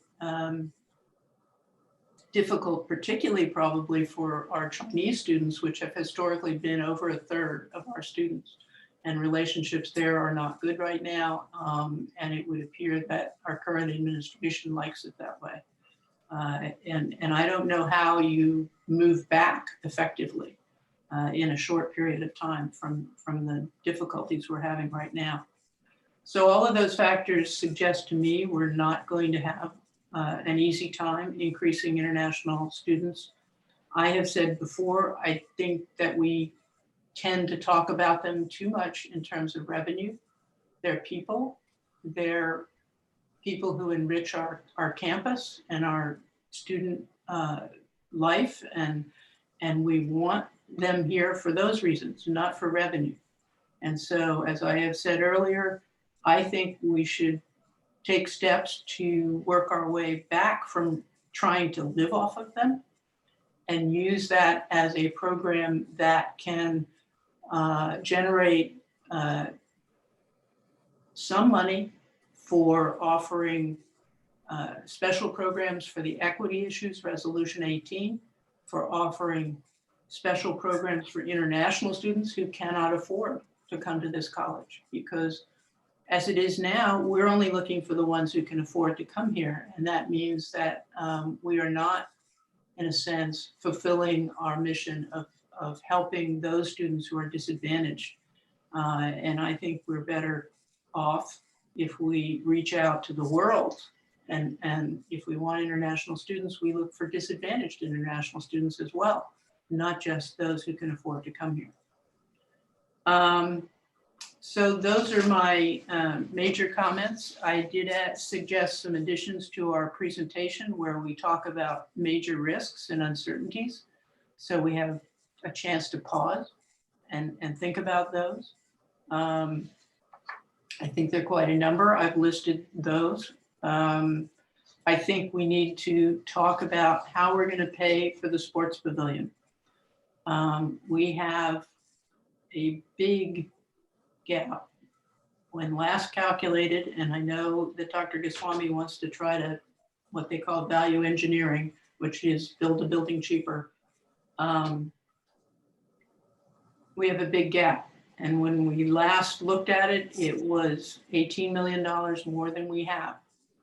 And at a time when our revenues are dropping and our enrollment is dropping and all of those things, I am very concerned that we spend or look to spend up to $900,000 this year on a building that we may not be able to afford. So I want the conversation sooner, not later. That's my proposal there. Because it is not a small line item to finance this building through a certificate of participation. I went back, I looked at the Morgan Stanley presentation on that. We would be adding a line item, if the amount were as previously calculated, we'd be adding a line item to the budget of an additional over $1 million. We'd be taking that out, of adding it to our expenditures. That's a lot of money when we're struggling to do what we're doing now with our employees and to keep employees with us. So I think it's important to discuss that and not just spend the money in the meantime. I think that brings me to pretty much the end of it. And fundamentally, I'm always the budget conservative. So these issues that I'm raising are really about having a conservative budget and an informed budget with the best reasonable expectations we can come up to. And questions? So Marcia, thank you for that presentation. You obviously have spent a lot of time and put a lot of effort into presenting the information that you have presented to us. And you've really raised a number of really important issues. And I must say that I agree with you in a number of areas, particularly in your analysis and predictions of trends that will affect us, whether it's the pandemic, whether it's the state of the economy, whether it's our relations with other countries, which will affect our ability to attract international students. So I don't know that I necessarily share the result of all that, but I definitely share your analysis and your concern about the trends in those areas. But where I see the biggest difference between what in our tentative budget and what you presented is, to me, seems like an accounting issue, because the tentative budget we passed is 2.3 million, and you think it's really closer to 8 million, and a lot of that seems to me is the way you have accounted for these various funds. And in that regard, I'd like to hear from Dr. Goswami or Lindsay or James in that regard, to hear their response to the manner in which Marcia has analyzed the deficit. Because in a lot of those areas, I don't know so much a difference in what the numbers are, but how they're accounted for. Orzo or something? No. So Dr. Goswami, could you address that for us?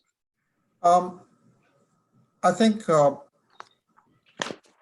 the documents that we present to you are based on standard accounting practices that go through our audit process.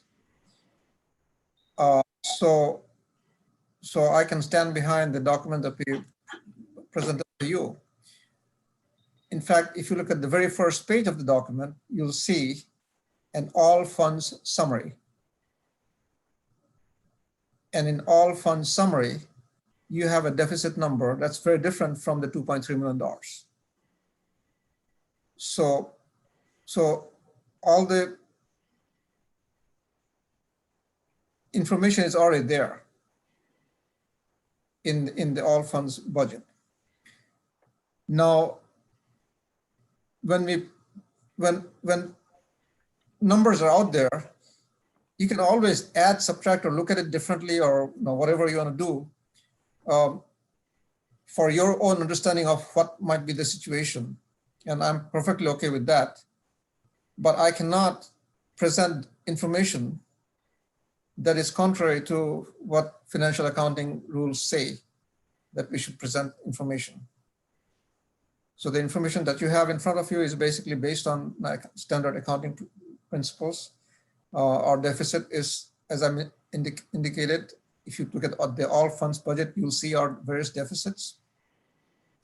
The only part that I'm going to have real disagreement with Trustee Croninger's interpretation is that if we spend $1.5 million for the turf project, it is not a deficit. It is not a deficit. If we build up a fund over a period of 4 or 5 years, and this year we spend $4 million from that for whatever activity we thought we'd want to do, it is not a deficit. No accounting rules, no procedures rules. You might say conceptually to me it's a deficit. I'm fine with that. But it is not a deficit. I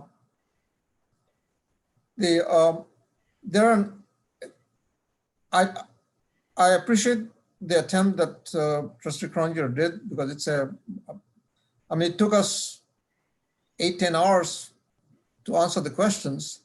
So I'm pretty sure that Trustee Croninger had to spend a lot of time going through all these numbers. But since this is a public document, there are a couple of inaccuracies that I would like to point out for the record. there is mention of things happening at the College of the Canyons. And I did ask Lindsay and James to have a conversation with their CFO about what is their budget and what their situation is. And clearly what is represented here as what happened at College of the Canyons is not accurate. The College of the Canyons budget assumptions are exactly the same as ours. So I don't know where the code came from, because their CBO is looking for that code and we couldn't find that code about taking a more conservative approach or whatever it is. So I don't like the portrayal that we are being cavalier about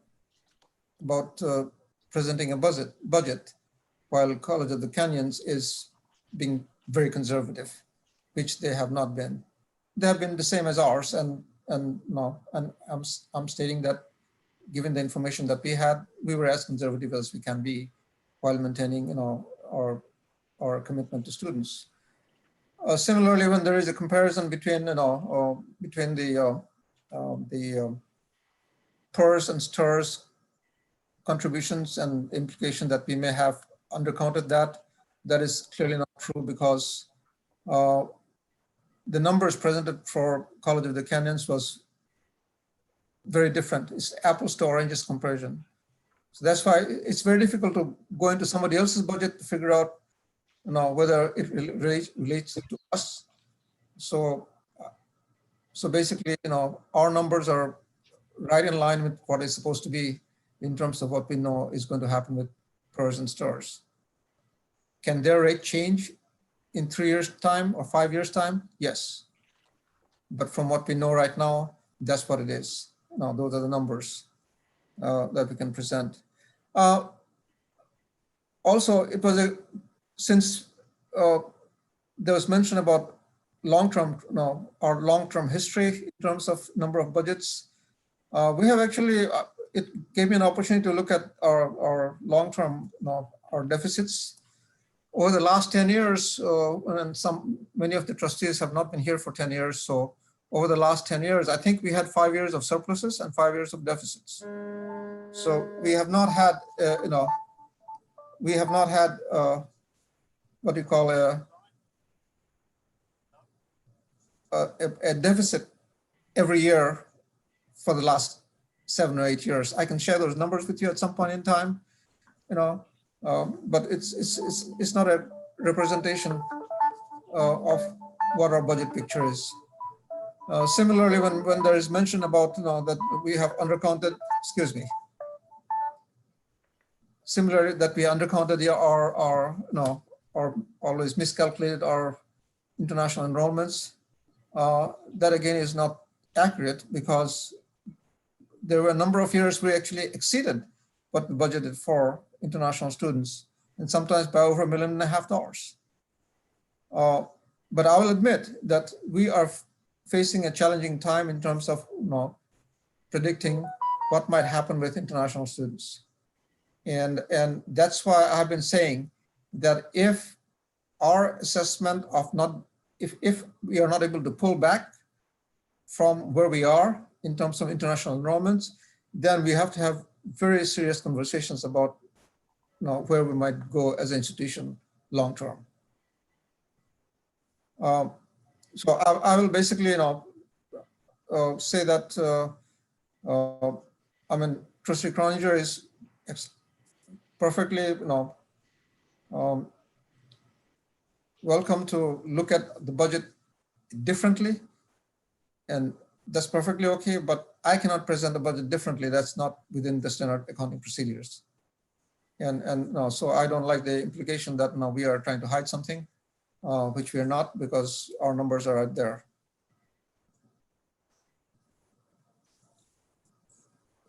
Marcia, your hand is raised. Did you have a further comment?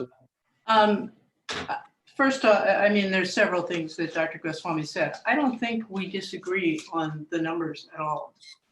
And that's why I was trying to stress the concept. What I am talking about is we're spending our one-time money and we're not setting any more aside.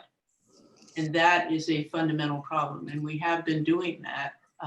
There are a couple of years when we came out ahead, but I don't think it's very often in the last 10 years. We started with a great deal of money some 10 years ago, and we have been spending it down. And so my idea here is not so much I'm not disagreeing with the numbers. I'm disagreeing with the idea. I mean, at our tentative budget meeting on June 25th, we didn't look at the budget. We only looked at Lindsay's presentation. The budget was not even available to the public at that time. And the board had seen it a couple of hours before. So what I was doing was spending the time to try to pull that thing together. And we weren't talking about the one that was on the board's agenda either, which is really the one I have been operating off of. So it's part of this is let's take the time to really understand this. Let's take the time to make sure that we are comfortable with it. And the Chancellor's office has given us more time to do that. So that's one thing. College of the Canyons, I don't know why their budget numbers are different for PERS. That there's certainly possible reasons, but it's meant to be an example of major future increases. And Veronica will remember that we had many conversations on that issue because it has been significant increases every year, and it probably will continue to be an issue for us. So looking ahead for us was the point there. The quote on College of the Canyons about, which I put in quotes, where I'm saying that they presented to their board. It was in the PowerPoint they presented to their board. And that's where I took the quote out of. Now, what their budget assumptions were, we could be talking apples and oranges here, but that's what they said about how they were approaching the budget. I did not imply that whatever assumptions they made about the budget were different in terms of revenue from the state. What I was talking about was that they felt that, no, we're not going to loosen up here because the legislature has made a deal that says you're going to get more money, but bigger deferrals. We're going to stay tight. We're not going to say, oh, we've got more money to spend. And that was the point of what they were saying, I think, in that PowerPoint presentation. I will ask Lindsay to speak a little bit because their CFO could not find the quote. I'll find it online. It was in their board agenda. It was online. That's where it comes from. And I'll send it to Lindsay. So, but I didn't see the need to copy it out. So, Veronica, do you have a comment or question? Thank you, Robert. Marcia, thank you for all of that. And I think Dr. Goswami led right when you started talking about the history of the college. And I grabbed my, good thing about being at home, my last 8 years of everything, facilities and fiscal. And so I think that, like Marcia, we have been on the conservative, fiscally conservative side of things. This is difficult because, so we've been talking about this long before Dr. Goswami, long before Dr. Benjamin, long before Dr. Beating. And I think, Marcia, where I'm at right now is I'm trusting that, well, first of all, I'm giving grace that so much is changing and the state is still figuring it out. But, when I look at notes from the fiscal committee, these are conversations we were having back in 2015. This is the projection, the chart that we had. So we have numbers of what we projected from 2013 all the way to 2020, what STRS and PERS was going to look like, and all that increase. So much has happened on the campus on so many different levels that I think that from where you're standing, Marcia, you're looking at it and that makes sense. And then I also see from where Dr. Goswami and Lindsay and the team are looking at it. And I also see how that makes sense, because when I recall just looking back at all these documents and all these conversations, unfortunately, our college has had so much transition that we have to remind ourselves that some of the things, Marcia, I think that we want to see, that we wanted to see, we've been wanting to see them since 5, 6, 7 years ago, but so many things change. And Dr. Goswami's right. When we've had surpluses, we've made decisions with that money. And so right now, I trust that with the leadership that Dr. Goswami has put in place, that the college is going to come together and figure out how to do this and to do it right for the long-term benefit of the college.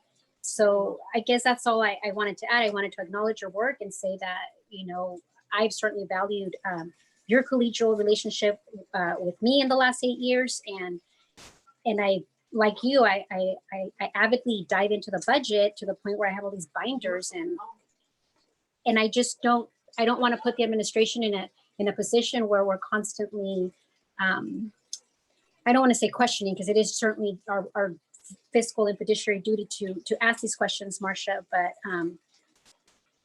so I guess I can end with this. You know, by the time we have our board retreat, probably our next second half board retreat, Dr. Goswami, we'll probably have a little bit more in terms of the direction of some of the things that the big things will do. And so right now, I'm not one that's emailing you a lot of questions or asking, because I can look back at this institutional memory and kind of just see the storyline. And so when I paint the storyline, I have to step back and say, okay, well, Veronica, what do you expect? There's so many events that have happened. And so that's the only thing I want to remind us of. I'm happy to provide you guys with dates of certain, you know, conversations, and just to remind ourselves and get these big pictures of Robert, Kate, from a lot of these committee conversations. And then hopefully we can just start working together at this, so it doesn't seem like the board is questioning the work of our CBO or the president, and give them, I guess, assumption or implication or inferring to the public that somehow the in-house calculations are not right. Because I do trust that with how fluid it is, I forget who said it was fluid, maybe Kate, that we're going to get this Friday. And Craig remembers, I mean, we had these conversations. These aren't new concerns for us, but it wasn't addressed back then. And so there's really nothing we can do other than just trust that now we have a solid leadership in place that's working with the team, and there's going to be a plan together. And so I don't know if that kind of makes sense, Marcia, in saying that I value and I support that, but I also want to let this process work out with Dr. Goswami and the team. Thank you, Veronica. I share your comments. Craig, do you have a comment or question? Yeah, I have a comment, because I've been pretty involved in this, and I was on the fiscal committee day one when I first got elected. I view this whole exercise and Marcia's question maybe a little bit differently. I look at it in a positive way. And I know it's grueling and it's time consuming for the administration to deal with it, but it's basically prime responsibility for the Board of Trustees.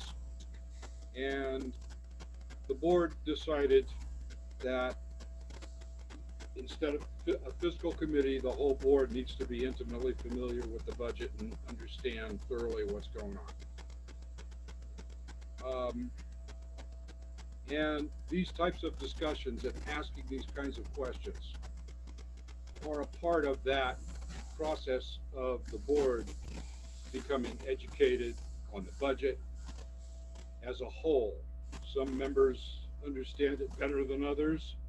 Nobody's totally ignorant of the budget at this point, which is a really good thing. So if we look on the bright side of this awareness of where we've been and where we're going, and what the current trends are, and what we're doing with our money by examining our history and looking at what others are doing, at asking these questions. It's a good process. It's something that we need to go through. I know it's grueling, it's time consuming, and I had a very short list of questions to ask. Marcia had a very long list, and her list included the few that I had to ask. So I do appreciate the response of the administration and looking into this. And I hope that, or I'm sure, I'm very positive that the board will benefit as a whole from looking at this in depth, because it helps if we understand not just the budget, but we understand how each other sees the budget and how the administration sees what's going on, and understanding why you report things and present things the way you do. I'm not unhappy with what's going on. Thank you, Marcia, for a job well done. Now let's move on from the way we did this one to keeping it our future questions as much as is possible to be in the interest of the education of the board, and clarity for the public when they look at the budget. Some of the people that voted for me are very concerned about the budget at the college. I get comments constantly. They're very concerned. Oh no. And I get people that are very confident that we're doing okay. Yeah, and you can have Barada. You can't hear me? No, you're fine. Go ahead. Okay, so I would like to conclude my remarks in a slightly different way. I think I think that as the economy gets worse, that our funding's going to get cut. If the economy gets worse, and it looks like it probably will, or at least it won't get better for quite a while, our funding's going to be cut. That looks to me like pretty much a fact that we should really plan on and expect and not be surprised by. But there's one other factor that I haven't heard mentioned in quite some time, and that's when the economy gets sour, when things aren't progressing, when it's not getting better. What happens is the demand for our services, for the product that we offer the public in our district, goes up, and we're not given the resources to offer those classes that we're going to be dependent upon to provide to our constituents. So if we use up all of our expendable reserves to cover these deficits now without taking some drastic steps, we won't have the money that we need in order to offer those classes, and we will, in that sense, in this trustee's opinion, we will not be honoring our goals and objectives to serve our community. That's my biggest concern in depleting our reserves. We need those reserves, and the time is coming soon, and they're not going to be there, and we will cut sections, we will not offer, and it's happened before, over and over again. It's why I ran for this 8 years ago.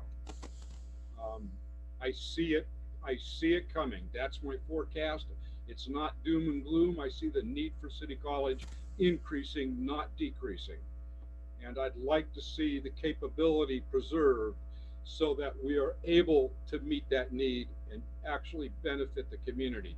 If we fail to budget properly so that we're in a position to meet the coming need, then we're doing a disservice and not doing our jobs. That's my opinion. I'm not trying to say that's everybody on that's the opinion of the other trustees. That's the way I see it. Thank you. Thank you, Craig. Marcia, do you have some final comments for us? Yeah, I think I said it, but I want to say it again because apparently it's not forceful enough. And that is that I'm not questioning the numbers here. We're talking about how we understand how we spend our one-time money and how we make assumptions about how much we will get in revenue. So I'm not criticizing the numbers. I'm not questioning the numbers. I'm talking about understanding the budget.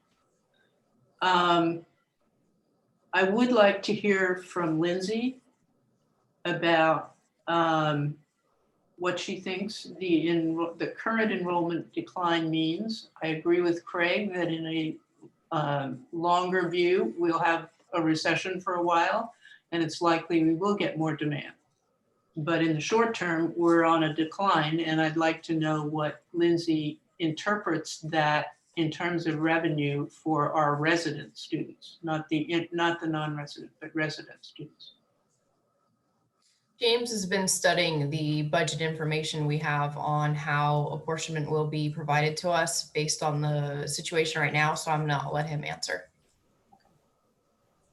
So, Trustee Cronger, you're right. There was something in coming from the Chancellor's office that states that we can use our P1 FTES enrollment numbers from 1920 in fiscal year 2021, which essentially means that we won't decline below what those numbers were. And those numbers will be allowed to be used in any years going forward where 2021 is part of that 3-year average. So we essentially have a floor of what our P1 numbers were. So if we decline below that, we'll use our P1 numbers instead. Does that answer your question? Well, yes. I guess my question also has to do with whether people think that will hold, because if there is a significant decline in enrollment and in a lot of colleges and everybody's scrambling for money, the idea of paying us each more than we have in students might come under stress, shall we say. And I'm wondering if the CBO's talked about that. Has there been any guidance from the Chancellor's office? No. If we have 90% or 89% of the units that we had last year at census, we're getting an extra bonus, basically. 11% bonus. And that might not be affordable. It functions. I think everybody at the same TCR. The Chancellor's office, when it receives the pool of money for community colleges, they don't receive money on the basis of the units. They receive money on the basis of negotiations with the legislature in terms of how much money should go to community colleges. So it is not a one-to-one correspondence between how the money is distributed versus how the money is allocated by the legislature to the community college system. I agree, but then there may be other colleges that have greater enrollment who are wondering why the colleges with lower enrollment. But I don't understand the point. I mean, I understand what you're saying, and I'm not disagreeing with it. I'm just thinking there's going to be some strain in this system. So we don't know yet if there is strain. Trustee Cronger, what the conversations have been around are more about the SCFF formula and how that is going to continue to work. As I'm sure you're aware, there's been a lot of concern about SCFF. Excuse me and my dog.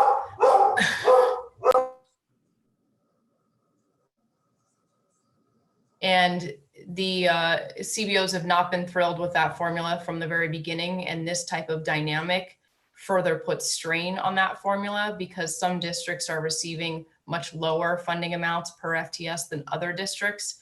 And that can make it unfair like you're describing right now. So that's where the conversation has been more heavily focused than what you were talking about earlier.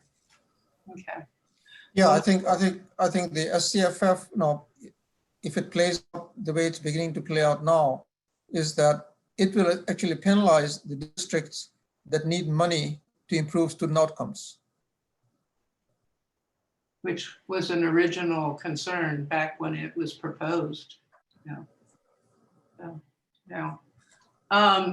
My last question is, I would like to know if others among the trustees agree that it would be helpful to us to understand, to see basically two budgets, to see an online spring budget and understand what the difference will mean for us as we go forward, rather than just having an assumption that we will be fully open in spring at this point. I see Jonathan raising his hand. I think it would be useful to have that understanding. Yeah, I agree.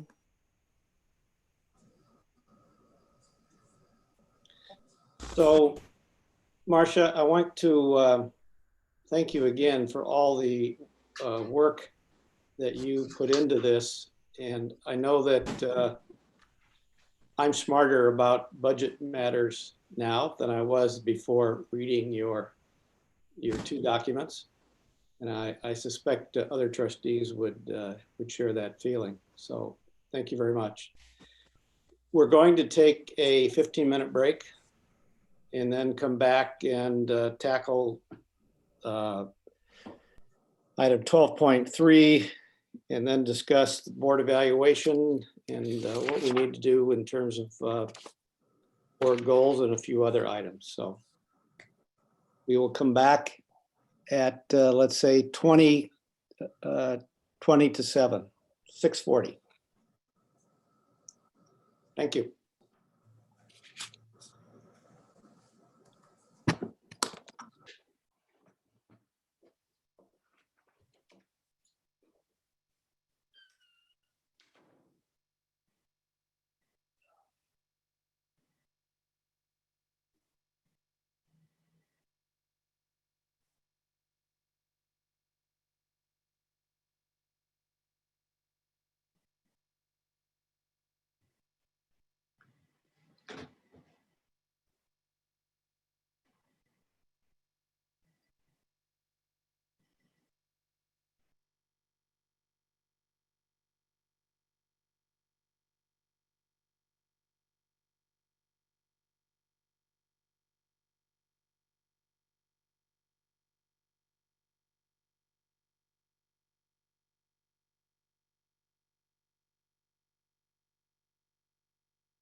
I'm back. Oh.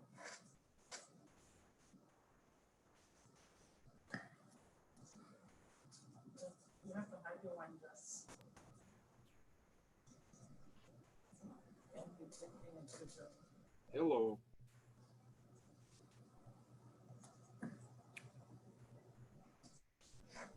Dr. Goswami, Yes, thank you for all the answers to all those budgetary questions. I know how time consuming that was, not a problem. you know, but I think it kind of served an overall greater purpose than just answers to those specific questions. I think it got all the trustees looking at things in a deeper manner. Yeah.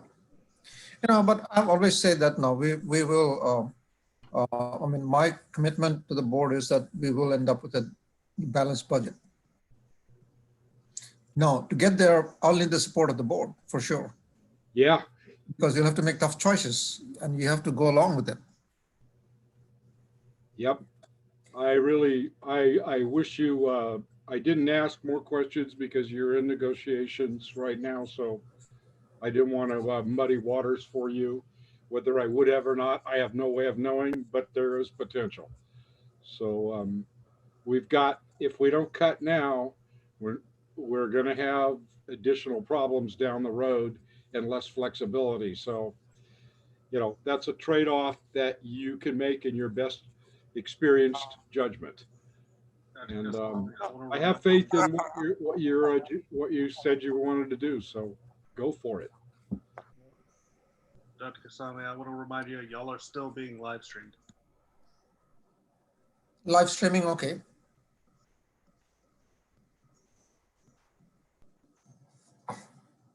No problem. So I've got 6:40. Is everybody with us? It looks like it. So our next, back in session, our next agenda item is 12.3, health and safety measures to protect against transmission of COVID-19. And it's another way of saying what are the current plans for fall, and maybe even a discussion of spring. So I'll let Dr. Goswami begin this discussion. Sure. So we attached a document that our faculty, staff, and administrators have been working on for a while. And just for the sake of transparency, even though many folks didn't want to share it, I said, well, let's go ahead and share it because it's a draft. It's a thing that we are working on. And as you can see, even at the stage of being a draft, is really comprehensive in terms of what it covers. No. However, the day before we uploaded this to the board document, to the board docs, the higher education guidelines came out. And that's a fairly lengthy document, and we never got the chance to kind of update this document with respect to the new guidance, additional guidance that came out. So, but I wanted to give the board a kind of a flavor of how we're approaching, in person, whatever few in-person classes that we're going to do, and what are some of the safety parameters we're going to put in place. And similarly, how we are going to, when we bring faculty and staff back to campus, what are some of the plans that we are considering. Also, I'd like to remind the board that some of these items will be negotiated with the unions also. And that's why it was a kind of a error on my part in my communication to Jasmine that it became an action item, and it was not meant to be an action item because it's a draft. It was not meant to be that. But as part of this discussion, as you discuss things regarding health, safety, and everything else, if the board wants to make some sort of a policy decision, you're most welcome to make a policy decision. but approving a operational plan which changes every few days is not really the work of the board.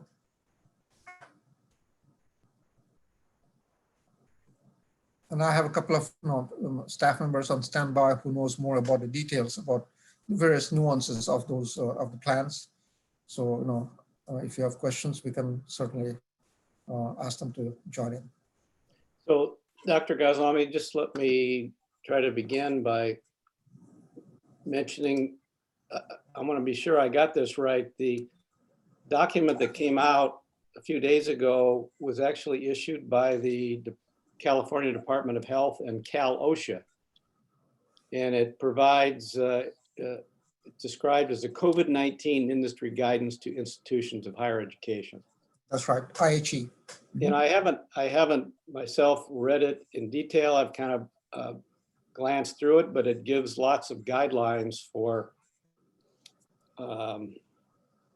safety, health and safety, addressing issues of social distancing, face coverings, et cetera. But it goes into quite a bit of detail. And I assume that what you're telling us is the draft plan that we have, you haven't really had time to absorb this new document into your the plan. And there may be things in the state of California has issued that will affect or change your draft. Yes. I mean, we did anticipate a number of things, as to what might be the requirements. So that's already built in, but it also has some additional guidance, that we have not built in because we were waiting for guidance also because we didn't want to be the one-off entity that makes a decision on something where, and suddenly the state says you do something different. So, and that has to do with primarily, what happens when somebody tests positive. So the guidance now points to certain directions as to how we can handle some of those situations. So, trustees, do you have questions, comments about the draft plan that was made available to us with the agenda? Trustee Abood. Well, my first question, I have a lot of questions, so I will maybe just go through one at a time with the accompanying comment. But my first question is, I know that this is, like you said, it's always changing, but I think there are maybe some core principles and values to it that aren't going to change. And so I was wondering when you plan for us to vote on something like that, like core operating principles and values that, the very small minutia, which hours the building's cleaned, obviously not our job, but there are, the fact that building will need to be cleaned is probably what we need to say yes, because that has a large cost associated too. So when do you plan to have us vote on something concerning opening of the campus, reopening, at least at the values and principles level? I don't consider that to be a board decision, when the college opens and closes. Board can certainly make decisions on policy matters as to what criteria I might use to open or close campuses. But whether a campus is closed or not is an operational decision. In all the districts, it's been made by the superintendent, president, or the chancellor. So the role of the board here is to give me parameters that use these parameters to make a decision. Okay, well, I think I disagree because I've spoken to many other trustees where I know people across the state, and at each college, it's been a board decision. The administration brought forward criteria, general principles, and big decisions, and the board voted as the representatives and the ultimate fiduciary responsibility of the college. They voted on what to do, especially in such an urgent issue like this. So I disagree that you think it's not a board issue. It really is a board issue. I just also think that, fine, if we're going to vote on the criteria you use, when's that going to happen? It is up to the board to determine what the criteria is. I cannot give you, I mean, it is the criteria that the needs to develop the policy matter. Sorry, that's not true because it's not our jobs to go home and develop criteria and bring them to the board meeting for our colleagues to vote on. It's the administration's job to propose recommended criteria that we then change. Like, I don't get paid to develop criteria. This is the first time we're having I'd like to hear from all the board members as to what they might want to see in the criteria. Okay, well, this has been going on for 6 months now, and I think we've had chances to give our input, and there's been a long time to be able to prepare stuff like this. It's been since March. So I know we're just starting to talk about, sorry, excuse me, let me continue. I know we're starting to talk about it. Robert, can we get a now. point of order, please? Jonathan, finish your comment question. So I asked the question on when the board will be voting on anything related to this. And I'm getting now the question that we have to develop what we're going to vote on. Is that the answer? I'll just take that as the answer. If the fact that there's no criteria currently that you're operating under that we can review and make a decision about. As I've said, it is not a board decision as to when the college opens and closes. And I have actually, contacted a number of CEOs, and every single one of them said it is a operational decision and it is not a board decision. And that's how they have decided. So I'd like to know which are the districts where the board actually voted. Contra Costa, Foothill de Anza, State Center. There's more than that too. San Francisco. I will look it up. Yeah. Great, thank you. I think my question still hasn't been answered though. So you said that the board decision though is that the criteria that you use to make the decision, the operational decision, when will we vote on that? Next week before classes start? I mean, I'm fine with that, but when will we vote on that? We vote on almost, all these major things, the budget. I think you are asking me questions for which, I cannot give you an answer. I haven't heard from the board. I just heard from one board member. Okay, thank you. So hopefully the answer is before classes start. But I'll move on to my questions directly about the plan. The first one is on the first page, which is, why are we using a self-attestation to have people attest that they're not experiencing symptoms and haven't, have not come in contact with anybody? There's literally no way to know that. And there's literally no way to enforce that. And we saw that with the reopening in May and in June, they use a self-attestation for businesses to attest that they are, following the new rules and guidelines. And that didn't work out. The state and the county have admitted that, self-attestation is not exactly the best thing to use. So why is that the direction we're going in? I think it is still the county guidelines that this is what we do. Okay, but so we're going to trust just anybody who says, yes, I haven't come in contact with an asymptomatic person, just a signature on an online form, that's what we trust? That's what the guidance is at this point in time. Okay. Can I ask then, why is it that a mask is recommended strongly while on campus, but not required? To me, it should be no choice. You should be expelled from campus. It will be required. It will be required. It will be required. It says strongly recommended right now. That's why. But thank you for clarifying it'll be required. To me, not wearing a mask on campus is like having a gun. I know that sounds extreme, but you could kill one. It will be required. Good. Thank you.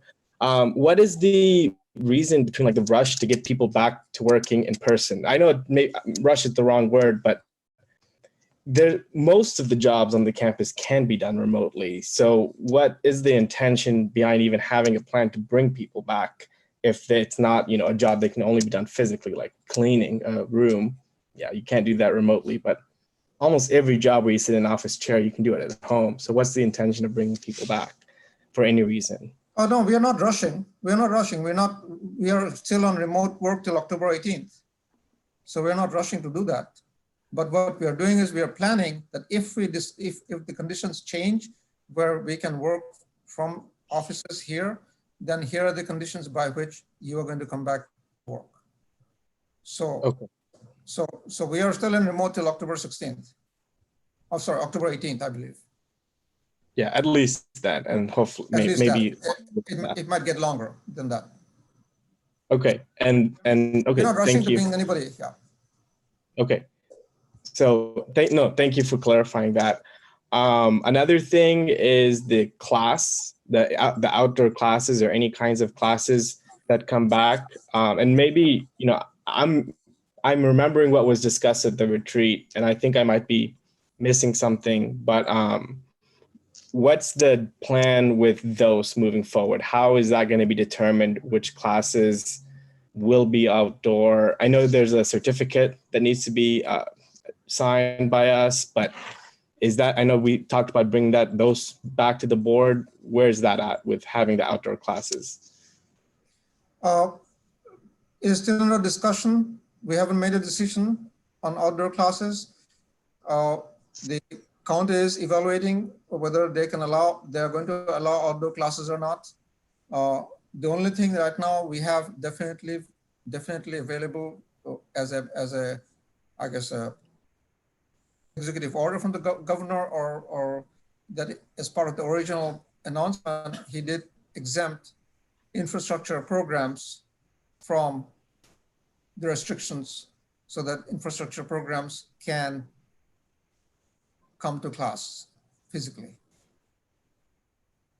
Okay, so what's as I mentioned at the last retreat, that our pared down number of sections that we might teach physically is about 40, 42, 43, that in that range, sections. And those are not classes that there are 30 or 40 people in the class. No, there are small classes. An automotive class have just about 12 students. Okay, I think it would be good to know at any time in the week how many people will be on campus because of these in-person classes. I think another thing though is— I can provide that. Thank you, that would be really helpful, I think. But the 40 classes you've mentioned, so the infrastructure ones, I understand those, they're already happening. That's something the governor's allowed. In terms of the rest, like the PE and theater, obviously my opinion, if no one could tell, is I'm extremely against that, because I think that while those classes are not, maybe the 1 hour in class is not dangerous, it's the social interactions that happen as a result of that class existing. But what's going to be your process for approving that, having that go forward or not go forward? Will that come to the board? What's the timeline or path forward on the PE and theater type of outdoor classes? I think if a series of classes are allowed to take place by the county, we will consider it only after that point, not before. Okay.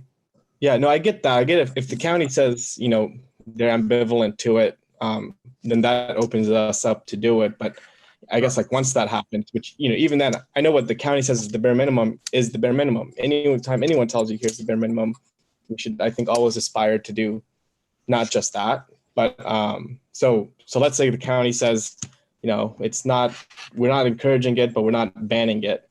What are the steps after that? No, it has to be more than that. That we will approve it. Okay, it'll be something that comes to the board to approve, or that you. These are when classes will be offered, and how it is going to be offered is an operational matter. It is not a board matter. Again, I say now the conditions under which it can be utilized. Yeah, that is something the board can do. But at this point, the board policy is very clear. In the absence of board policy, the president superintendent can make reasonable interpretation of what the board intent is. So if someone were to make a motion, I maybe give me some direction of how I could do my job correctly. But if I were to make a motion that said direct the administration to not allow in-person classes besides those required by allowed by the governor, is that something a board Robert, members— can we get a point of order? We are really getting in here. We just into operational stuff, and I really like to see a point of order. Well, let's let Jonathan finish with his question. Yeah, you can make the motion. Yes, that's the motion you can do. As a board member, you are always welcome to make a motion that you think you need to make. Okay, no, thank you. Because I don't want to get into the operation. I'm asking him what kind of motion is, he can work with and that we can work with. So I'm just clarifying. I think. Point of order, please. This is not, these are like, if this happens, then what? It hasn't happened and we have policies already in place. Jonathan, if you need more information, maybe you need to have a private conversation with our president. Well, I think Jonathan's asking. Yeah, this is out of These order. are questions of the public interest, and I'm asking them as a representative of the. Excuse me, Thank you. please. Excuse me. Jonathan is asking, I think, legitimate questions. Dr. Goswami is answering them. I'd like to let them continue with the dialogue. I think it's helpful. Thank you, Robert. I appreciate President Miller. I appreciate that. That was my last question, though. I had my other points of opinion I can interject, but I'm not going to. Those are the rest of my questions. Thank you. So, Trustee Parker, you have your hand raised. I do. Thank you. And I appreciate that conversation. I think that was really helpful. What I would say is that I think it would be helpful for the board to go back and kind of revisit the motion that we passed in the spring. Sort of, immediately after the quarantine order was put in place, where we keep it at the high level, and go back and take a look at that motion and then just see what we need to adapt, because I think that it makes some sense for us to just make sure that we're clear with the public that our direction to administration is that they are following the state's Institutes of Higher Education guidelines and working with Santa Barbara County Public Health, which is kind of where our level of input should be. We want to be sure that they're doing everything by the book, and I think so far they're showing that they're trying to be. It's just that there wasn't a book until just a few days ago, and I've been looking through those higher education guidelines too, and there's definitely a lot to take in. So I understand that this will take some time. And I appreciate some of your clarifications, Dr. Goswami, about some changes to the draft already in terms of requiring mask use, for example, on campus at all times. But I agree with Trustee Abu that it would make some sense for us to have kind of a higher level, motion of support that the, various ones of us may have different opinions on what that motion should include. And we need to be careful that it does not get into operations. But I do think that it would be useful to revisit that. We had a couple of public speakers on this, talking about PE in particular. And I think that they were referencing a document that was not attached to this item about, but it sounds like that they've seen that, and maybe Dr. Goswami, you can give us some clarification on that. Some sort of draft on reopening outdoor physical activity. And again, I completely see your point, Dr. Goswami, of that being an operational decision. I do think that we have to follow every health and safety guideline that there is around it. And we have to have faculty that are comfortable with it. So I would have a lot of questions about it, not so much to, for us to say yay or nay, but for there to be a complete public airing and the opportunity for not just, for the whole faculty community and for the community in general to give us some feedback on that. And I think that that's all I wanted to say now, but Dr. Goswami, I don't know if you want to give any comments on what I've said. Yes. So I think there are many parts of the institution that would like to come back. And so our charge to any and all entity that if you want to come back to campus to do classes, you need to develop a plan. So what was shared with you was some sort of a plan that's been developed by PE. We have not reviewed it in cabinet yet. So yeah, there are many plans. People are planning to do things, and that's a good thing. But we have not reviewed it in cabinet yet, and we'll likely review it next Tuesday when we can meet in cabinet. So that's all I can say about the PE plan. But certainly now, similarly, theater or any other program that might want to do face-to-face classes, they will develop plans, and we will see whether we can enhance them or they even meet any kind of guidelines, and whether we should be doing it. And that's why we have pared down from our original intent of 180 sections to 42. So we want to be as careful as we can in terms of opening the campus to students and to employees. So, Dr. Goswami, before we go on, I just want to be clear that people who are listening understand this. At this point in time, your draft plan includes everything online except for 9, I guess they call them infrastructure CTE classes that had been specifically authorized by the chancellor. Is it by the chancellor?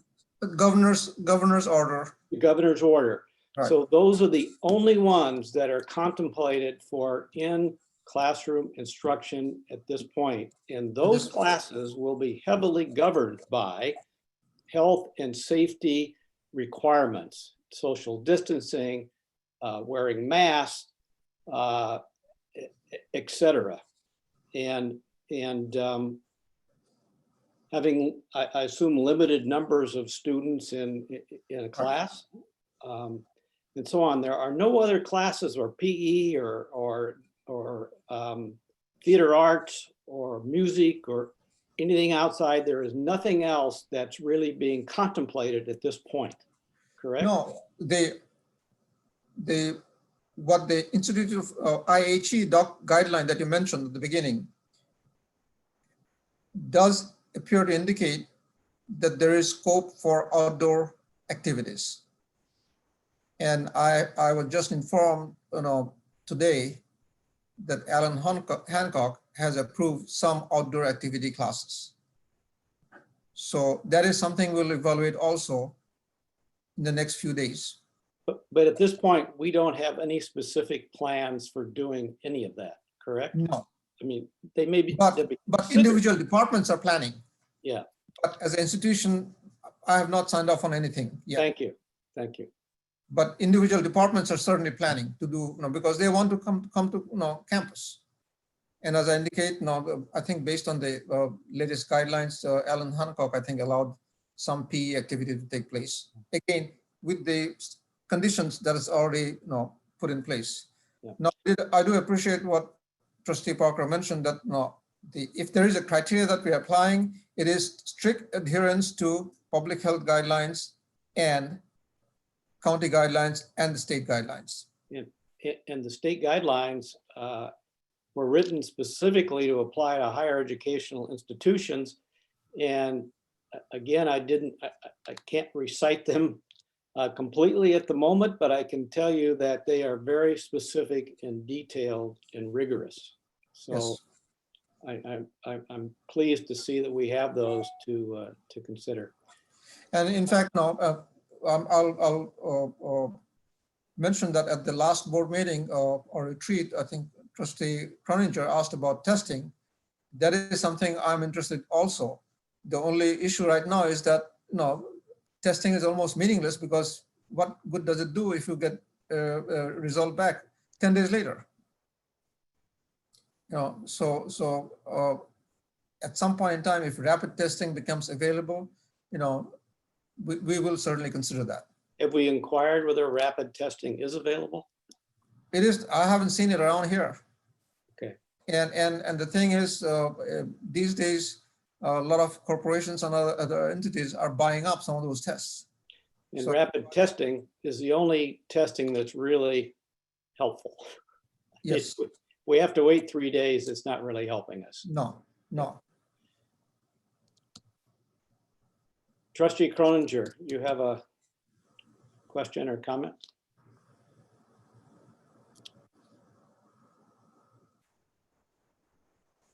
Are you mute? I think you're muted.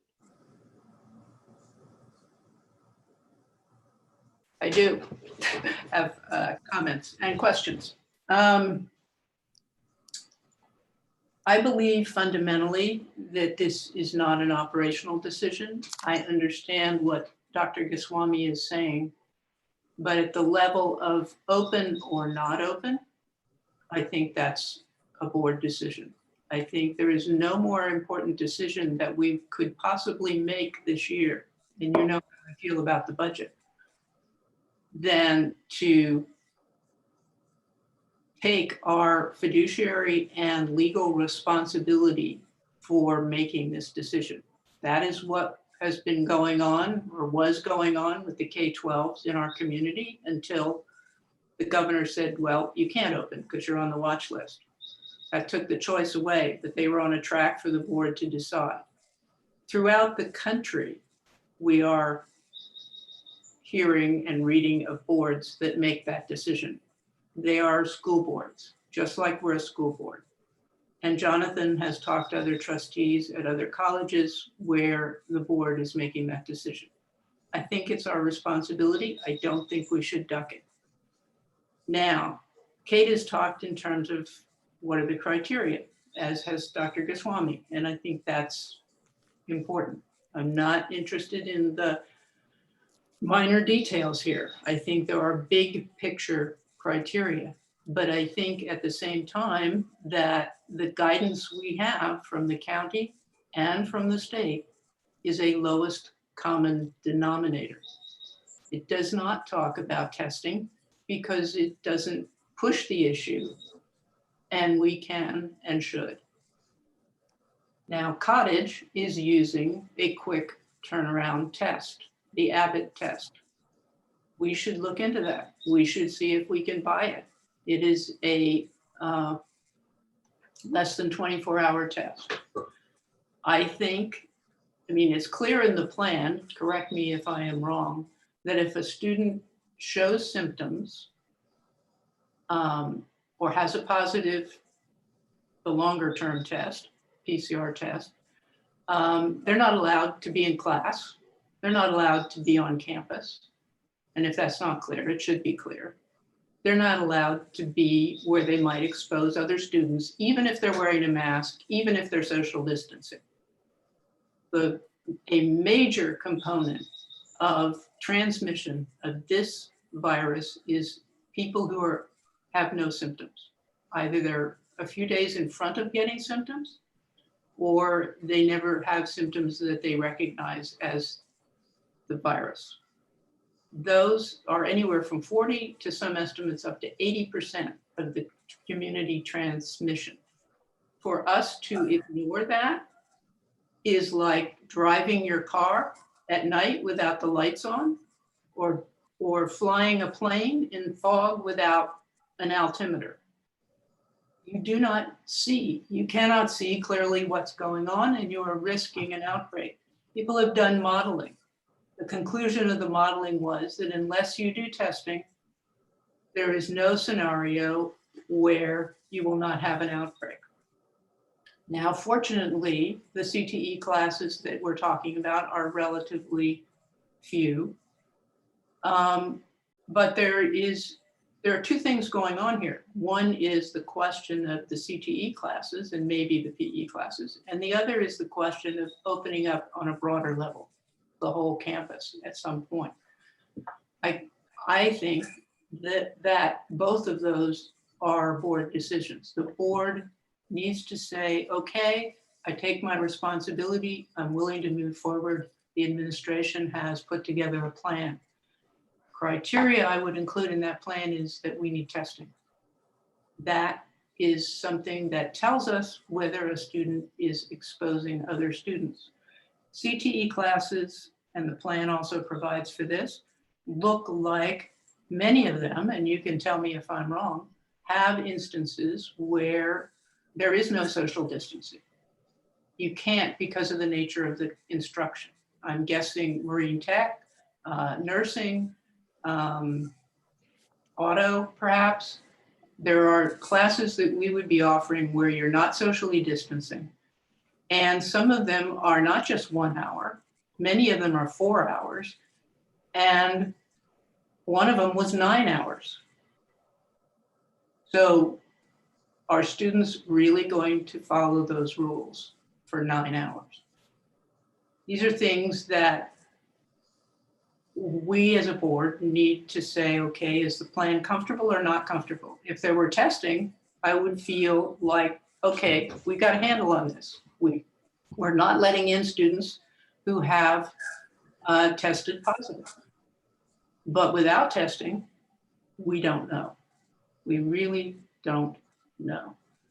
Now, beyond that, I have specific questions, but let me pause there because I think that is kind of the highest level.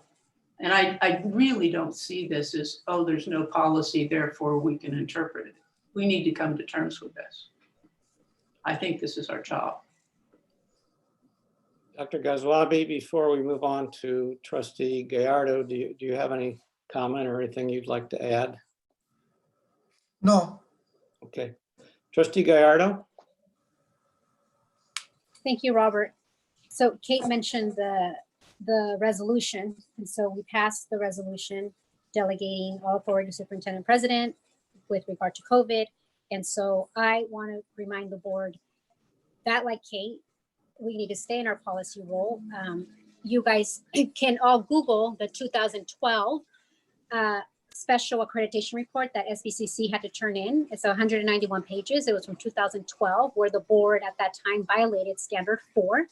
And it cost the college a tremendous amount of money and time to get the college off of warning because the board was not minding its policy role. Also, the Guide to Accreditation Standards, which I'm holding, specifically outlines the role and responsibility of the board. We have policies on this.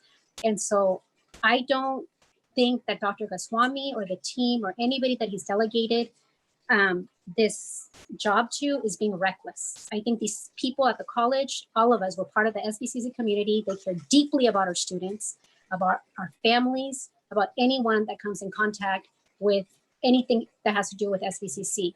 So to suggest that this report or that any decision would somehow be negligent and not take account the safety of our students, I think is completely inaccurate. And it is completely unfair for the board to even begin to question the superintendent at a level that is operational before we have even all of the facts. And so if our accreditation individual trustee meetings were today, we could probably have some evidence of some questionable board behavior that is violating Standard 4. And I think that we're all here to work together. These are people, I give grace to all of us because I think people have acted and behaved and said a lot of different things that they would not have otherwise said if they hadn't been in this COVID situation.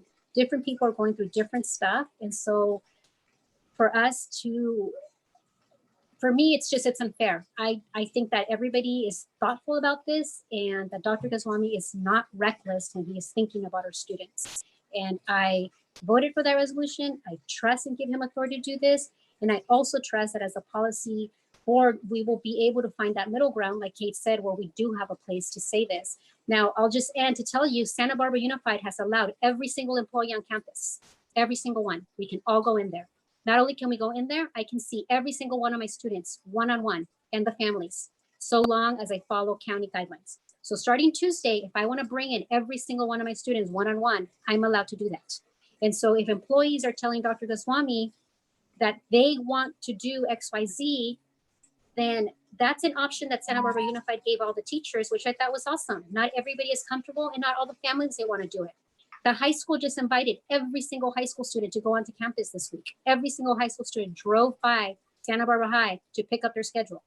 So everybody that wants to is doing it. And so to say that for some reason that Santa Barbara City College is some local education agency that's being negligent is simply untrue.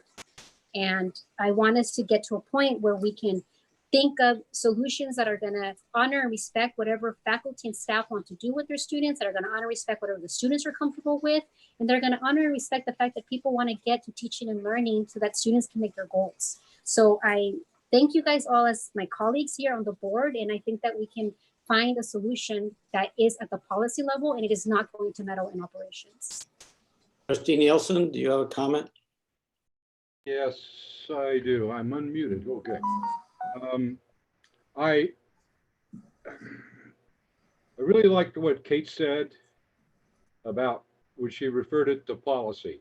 I think on this issue, since it's an emotional issue for sure, and listening to the two speakers when we first started the meeting, public speakers, especially the second one, there's real concern and a lot of emotion here and other issues besides people just getting coming down with the virus. There's ripple effects all over. I really think that in our role as trustees at the policy level, what we should be doing is examining what we voted on a few months ago and seeing if we need to add to or modify that resolution. But we do need to be extraordinarily careful about what I keep referring to as getting into the weeds. Can't do that. And to keep emotional opinions at bay as much as possible, and think about the overall situation and all of the factors that are involved here. And to concentrate on the things that we can affect and the things that we cannot. There are certain things that we might say at the present time would be worth doing or we'd like to do, but they all have drawbacks and trade-offs, everything. And not to recognize that or look at it or examine it in full is not a proper way to go. We've got criteria established to follow, and we need to recognize that and use it and see if we're in line with it. If what we passed a few months ago is not in line with that, then we need to fix it. What Jonathan brought up earlier was I didn't feel what was on the policy level so much. I think we did already vote on it. We voted how to handle it and what to do. So other colleges that I've looked at and other trustees I've talked to did similar things to what we did, and they voted at the policy level. And we made a decision and voted for it to give Dr. Goswami the responsibility to make that decision, whether to open or not, and how to comply and respond to the virus. If we need to we need to look at that again. And I think all of us should individually look at what we passed, read it, and submit some ideas and send them to Dr. Goswami. We maybe can't try to convince or argue with each other, but we can talk to our president. And he's been very cooperative, and I think that's a good way to start things rolling. And let's keep our heads and our wits about us and think carefully and examine the past. Thank you. Thank you, Craig. I'd just like to add that I think that one policy we all agree upon without voting on it is that the health and safety of our students and our faculty and our staff and administration is the first priority before anything else.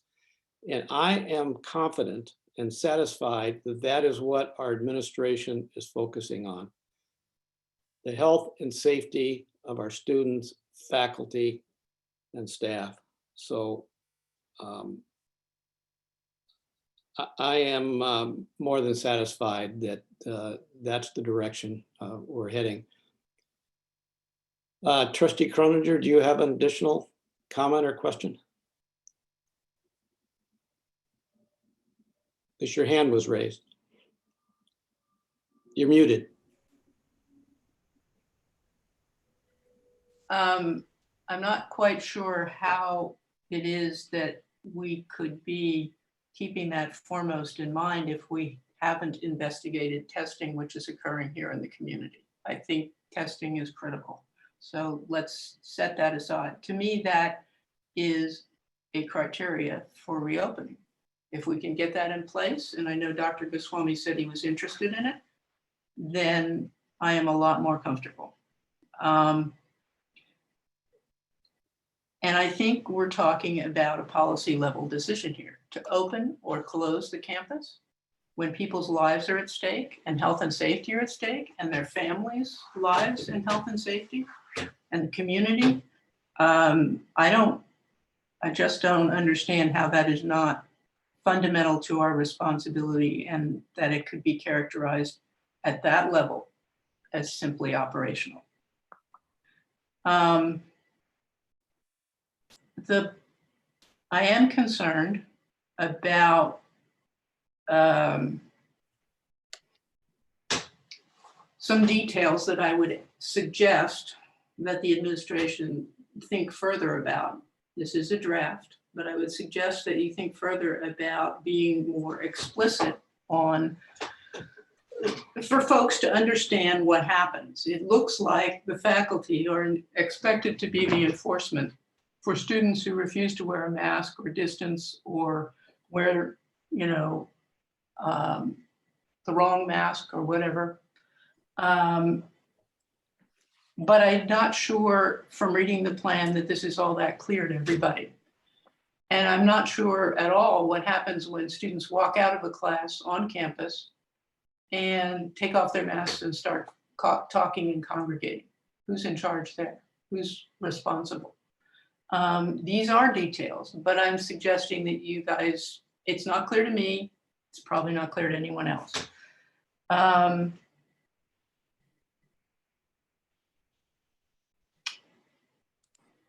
I was wondering if we have modified our HVAC systems because there's considerable research that suggests that that is a source of transmission.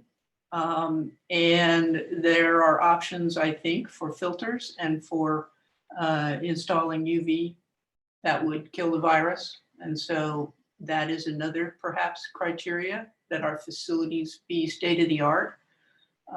Again, I'm talking about, I'm not happy with minimum requirements and then an outbreak. I will feel that we have not done our job. I think we should do, as we do in academics, the best possible job. And that's the standard and criteria I'm looking for. So HVAC falls under that. I don't know what we have or have not done.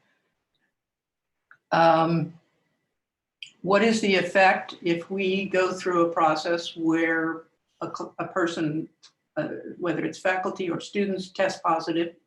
I don't see criteria for how you decide whether to close down the class or reopen the class. I can see that as operational, but I think it has to have criteria, and I don't see any criteria.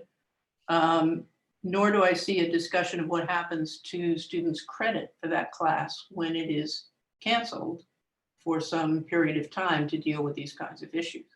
And we have a probability here, or a reasonable probability of a yo-yo effect, on, off, on, off. That's not good educational continuity. So, you know, being clear about that, I think is important. So people understand the consequences. And fundamentally, I don't think that we when we adopted the original resolution, we were looking at closing down the campus and going online. We were not looking at what does it mean to open up. And there are many, many people who have said, gosh, that's a much tougher decision. It's a much more difficult problem. And that's where I think, without saying anything negative about the administration, I'm saying we need to be on the same page.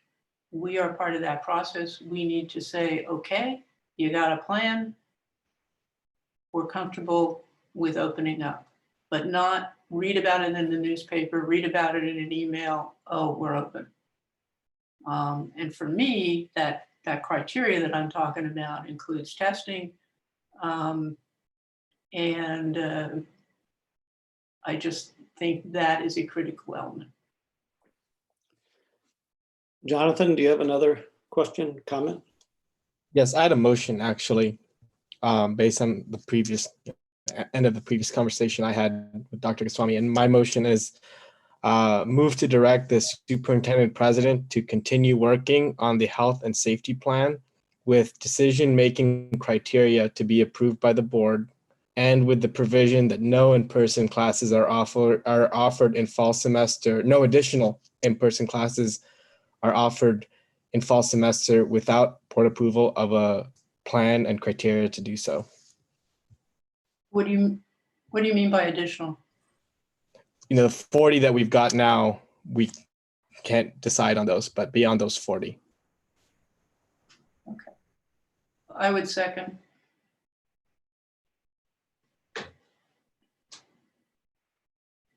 I frankly didn't get down your entire motion, Jonathan. Do you have it written down? You can read again, because I think the wording is important. Yeah, I do. Let me read it to you. I can also text it to you or anything to help it get on paper, but the motion is move to direct the superintendent president to continue working on the health and safety plan with decision-making criteria to be approved by the board. Decision-making criteria? Yeah, I couldn't figure out what to call this criteria that was mentioned, that we would have, you know, some criteria for reopening. Yeah, so with criteria for reopening to be approved by the board, semicolon. And then after the semicolon is with the provision that no additional in-person classes are offered in fall semester without board approval of a plan and criteria to do so. And I think you have to specify additional beyond the 40 CTE classes. Okay, that's good. Beyond the current, is it 40, 42 maybe? I don't know. 43. 43? 40.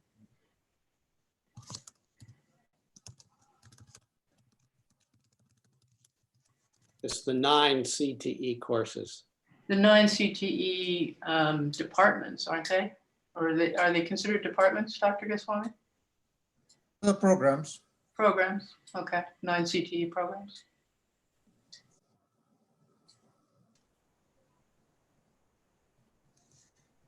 Any discussion? There's been a motion and a second. Does anybody have any comments? Trustee Parker. Yeah, it looks like a lot of us will have comments. You know, I really appreciate the thought behind the motion. This to me is absolutely getting in the weeds, especially when we're like mandating the number of sections that can open, things like that. What I'm much more curious to see is that the opening or closing resolutions that other community colleges in California have put forward and have passed. I think that we don't need to reinvent the wheel here. And I think it is too soon to make this kind of vote. And whatever vote it is, it's not going to be one that is parsing down to this level of operations. I think that's, you know, this is just really is crossing the line. I agree with I agree with Trustee Parker. I guess I also would like to see what other boards have passed in this regard. Dr. Haslam, you have your hand raised. Yeah, I fully sympathize with the intent of the motion. But I think it is too soon. I think it does limit options. And I think I'm more interested in having the superintendent president feel as if we have his back and that we support the idea of legitimate administrative flexibility that I believe he's entitled to. Having said that, the previous discussion has raised some issues. My suspicion is that Dr. Goswami has heard every word, and he would be, I cannot imagine that he would disregard the input that we have here. What I'm trying to say is that the decision as to whether it is an operational matter or whether it is a policy matter, we have to admit that ordinarily it would be just an operational matter and we should keep our nose out of it. That it raises itself to the level of having significant board input is the fact that this is a pandemic and we have never had a pandemic on campus before. This is a truly, truly unique set of circumstances that in my view would justify additional board input. What we call that input, I don't really care. I care that we work as a team and that we listen to each other and that we do not disregard the input that is being brought forward, but that we leave the table at the end of the day, knowing that we've had an interesting discussion and that people have listened and that policy and procedure is going to be made on the basis of all of that input. Thank you for those comments, Trustee Haslam. Trustee Nielsen, do you have a comment? I'd like to say, I think Kate said what I wanted to say, and I really appreciated what Dr. Haslam just said. And I think we need to look at not just limit what we're looking at here, but look at what the school districts locally and across the country are doing especially in areas that are facing, the same more exact situation that we are.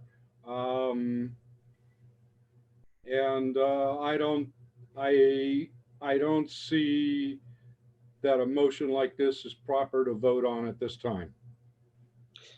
Trustee Parker, your hand is still raised. Is that from before? Okay. So any other comments before we vote on the motion? Okay. I'll call the vote then. All those in favor of the motion, say aye. Yes. Aye. All those opposed, say nay. Nay. Nay. The motion fails. Can I say, if I'm allowed to? Yes, Dr. Goswami.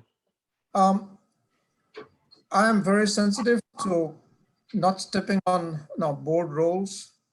So I would be interested in knowing if you find out that there are institutions where the board has voted,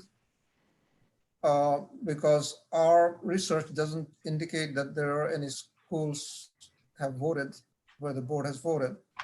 Our folks have looked into Contra Costa and State Center. Both of those items, presentation to the board was information items and not action items. So I don't know where the board voted on those. So if you find some information where the board actually voted on directing a school to open up, I'd be really interested in knowing that, because I've already asked for the links from the other trustees.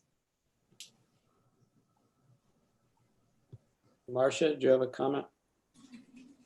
Yeah, there has been a couple of comments that this may be too soon and people would like to see some examples of what their boards are doing. I would encourage us not to limit our thinking to community colleges. boards, school boards are numerous and similar in their responsibilities. But my basic question is, can we have a commitment that the administration, Dr. Goswami mentioned earlier that it was until October 18th where we're off campus.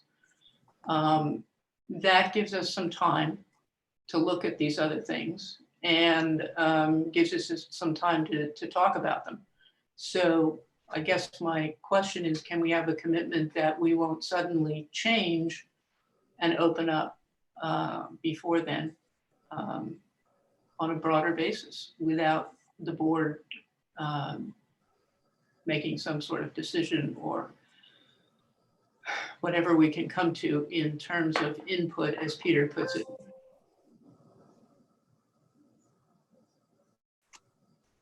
Is that fair? I think the board has voted. So I'll go by my interpretation of what the votes, no vote means on this motion. And is your interpretation that we can open at any time then?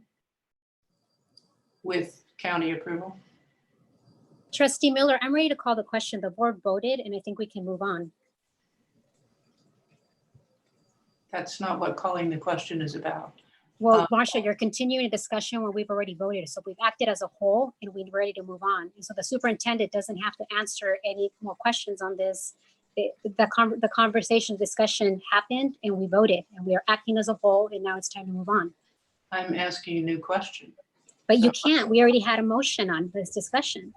Of course you can. We're having a discussion as well as a Robert, I'm ready to call a point of order. Robert, we had an item, we had discussion, we had a motion, and we voted. I think it is time to move on, Marcia. If you're asking Dr. Goswami, will he keep us informed before critical decisions are made about reopening? I think he's clearly said he will keep us informed, and I don't know what else he can say in that regard. Well, he said earlier. But we voted. You're asking now, will you submit it to the board to vote on? And we just voted not to do that. No, I didn't ask that. I said. Well, that's how you said it. I said input in the sense that Peter described. Input is different, but you Yeah, were and that was the phrase. That was the phrase I used. Input. And so I was asking. I heard something different. Time. Excuse me, but I heard something different. So well, let me rephrase then. Yes. I think I said input, and I am now saying input. Do we have that window of time? Is my question. I'm sorry. What I heard was you asked for a commitment. Correct. Kept the board. I've always kept the board informed before any major decisions, and I will continue to do that. We already voted on this, Marcia. Thank you. Now you're putting conditions on. Okay. No. I think we're ready to move on. She asked the question, Dr. Goswami answered, and I think we're ready to move on to item 12.4 and 12.5. 12.4 is board evaluation. And we've had available now at the last meeting and this meeting, the results of a survey that was taken of our individual responses to the self-evaluation form. The board, the BP 2745 requires that we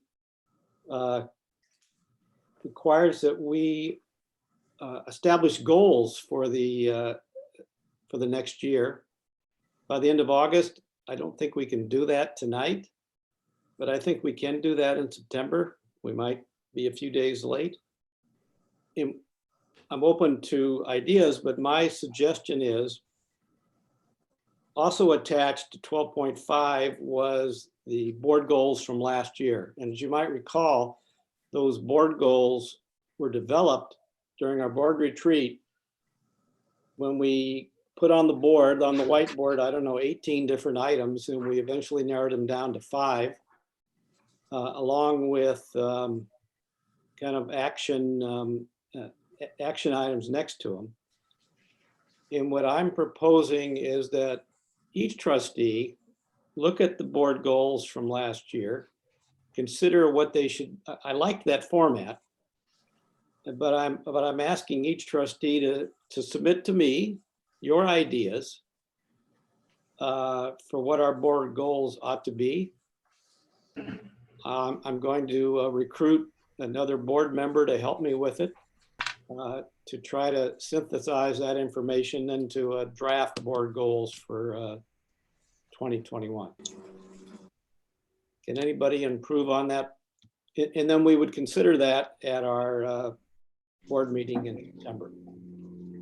Kate, you might have to help me with this, but I want to say, if I'm looking at the diagram, would that fall under serial communication or board? And because technically, when we do that, Robert, all the communication goes into the CEO and the CEO can go out, or like it would go all to like Angie or whoever was helping with that. Or Well, I think that's a fair point, Veronica. And so I think Dr. Goswami maybe could help us with that and have his office, with Jasmine's help. Yes, Jasmine can compile it. Yes. And I know that Dr. Goswami will also have ideas for us. So thank you for that. I think that's the way it should be done. Okay. Any other thoughts on that? Could we get a running report as the compilation is taking place, so that we get as much input from each other and time to understand as possible, to respond, and then just respond to Jasmine for the compilation? Is that possible to do? Instead of just you want to see the raw, everybody's one-time contribution goes in? So Not allowed. let me ask a question, because this is where I need training on Brown Act. If we end up creating a document where we remove your names and say, well, here are the suggested items so far, and have it available to all the trustees, whether that is going to violate Brown Act. I think it is. I'm looking at it right now because I took out my binders, as I said. And so Kate will remember, there's these little diagrams, and that's what I think we will be falling into the hole that communication may appear like it's going in, but then eventually it's going to go back out to the trustees. And at that point, we can double check, and Kate can help me, and we can help each other. But what I would say right now is just that, you gather it, Dr. Goswami, and then when you send it back to us, it's just as an attachment. We get it on the Friday before the meeting. The public can see it at the same time. And then we're ready. We don't need to see it earlier than that. And what we could do then at that meeting is, after we have a discussion, if we still need to synthesize it down further, then President Miller could create a subcommittee just to work on that after we've had that public airing.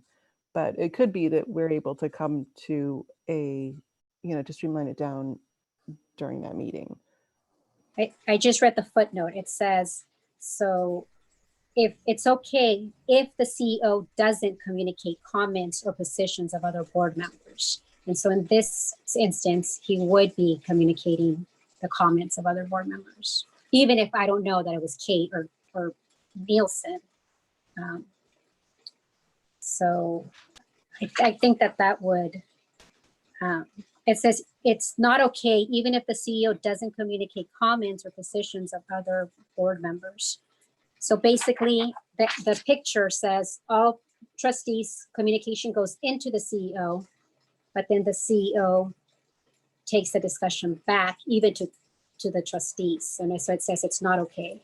This is from the Atkins Loya training that we do every year for the Brown Act. Well, like I said, I'm not reading it all, accurately. So maybe, Robert, we can just, if it's okay to do it, we'll do it. But then maybe a couple of us can check.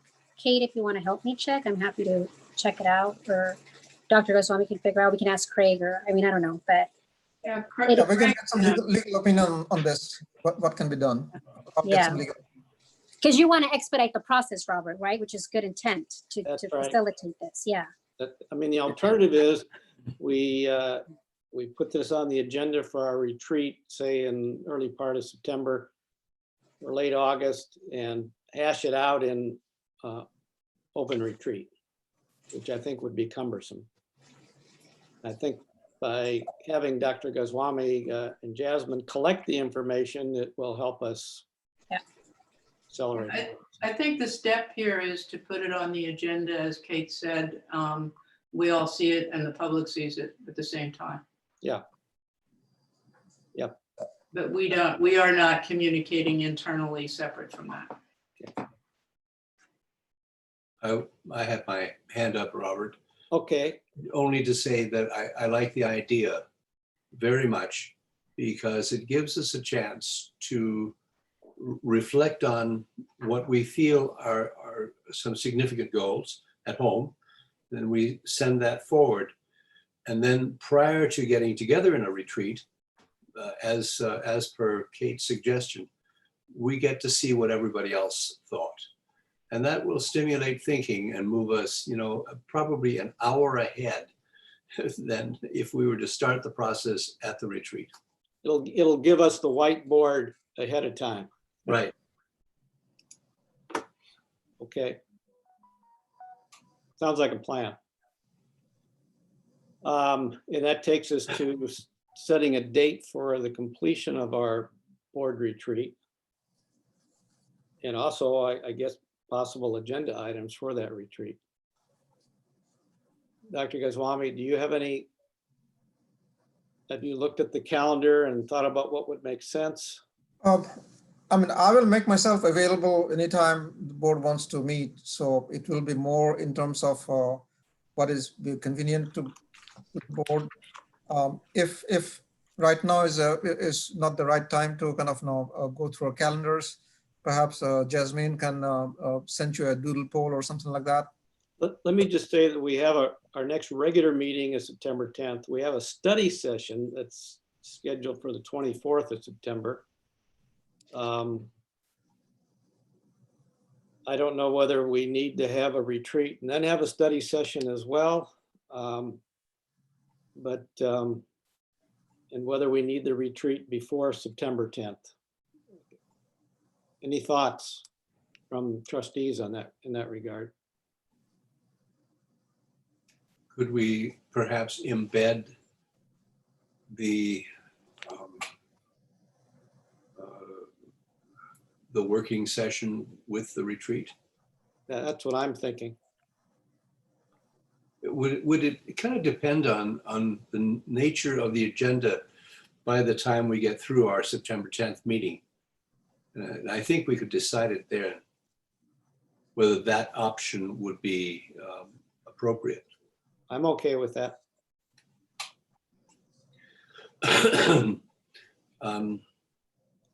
And I'm, in fairness to all trustees, I think it would be really helpful to get a definitive view on the question that was raised and set aside by our motion.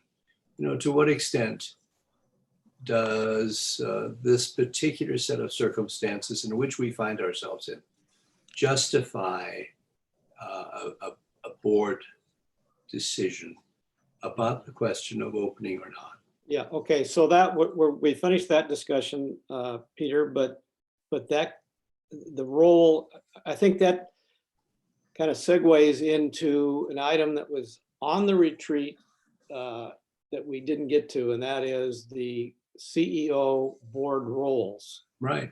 So I think that will be, we can bring that back up for an agenda item at the retreat for certain. And obviously our board goals would be, as we talked about, would be an item for the agenda. And those are two pretty meaty topics. I suspect we could consume a whole retreat just on those topics.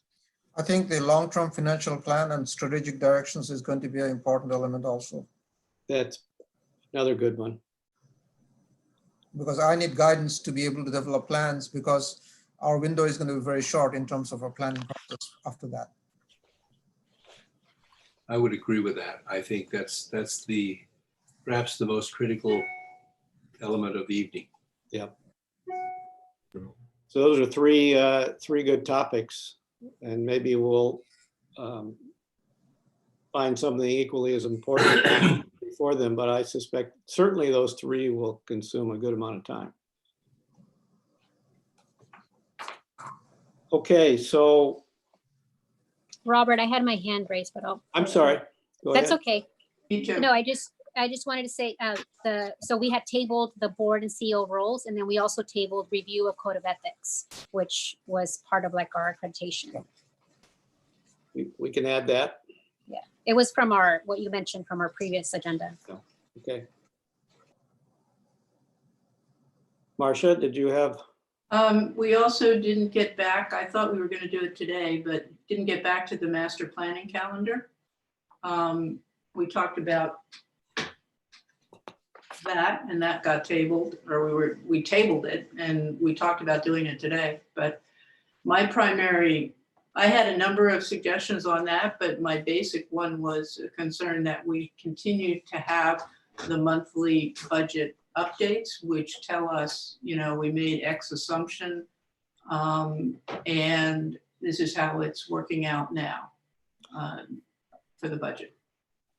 Should that topic, could we take that up at the September 10 meeting, or would it be better to talk about that at the retreat? September 10th is fine. I'm just saying, let's not lose it. Okay. We'll try to make sure that, I assume Jasmine is still on and can make a note. We need to have that on our agenda for September 10th. Any other comments before somebody makes a motion to adjourn to closed session?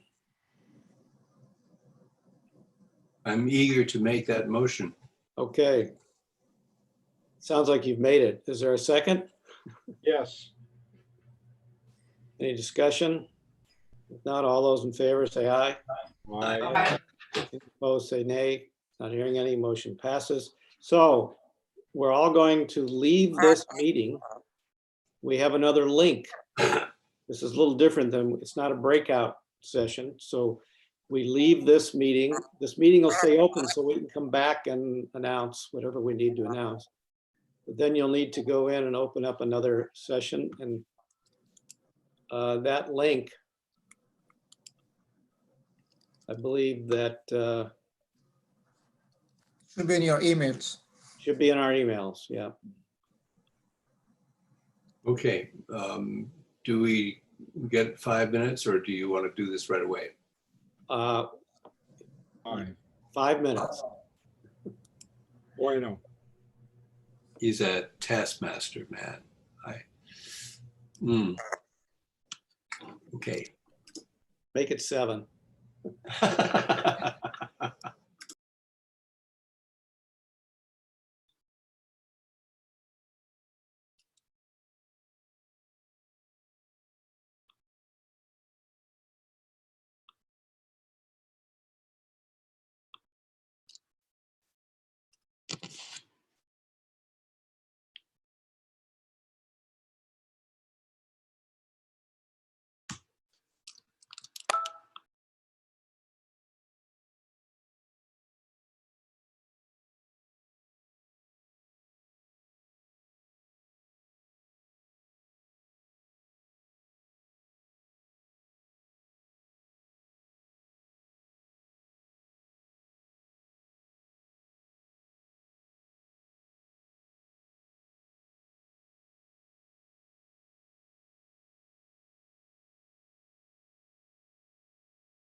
You're on mute.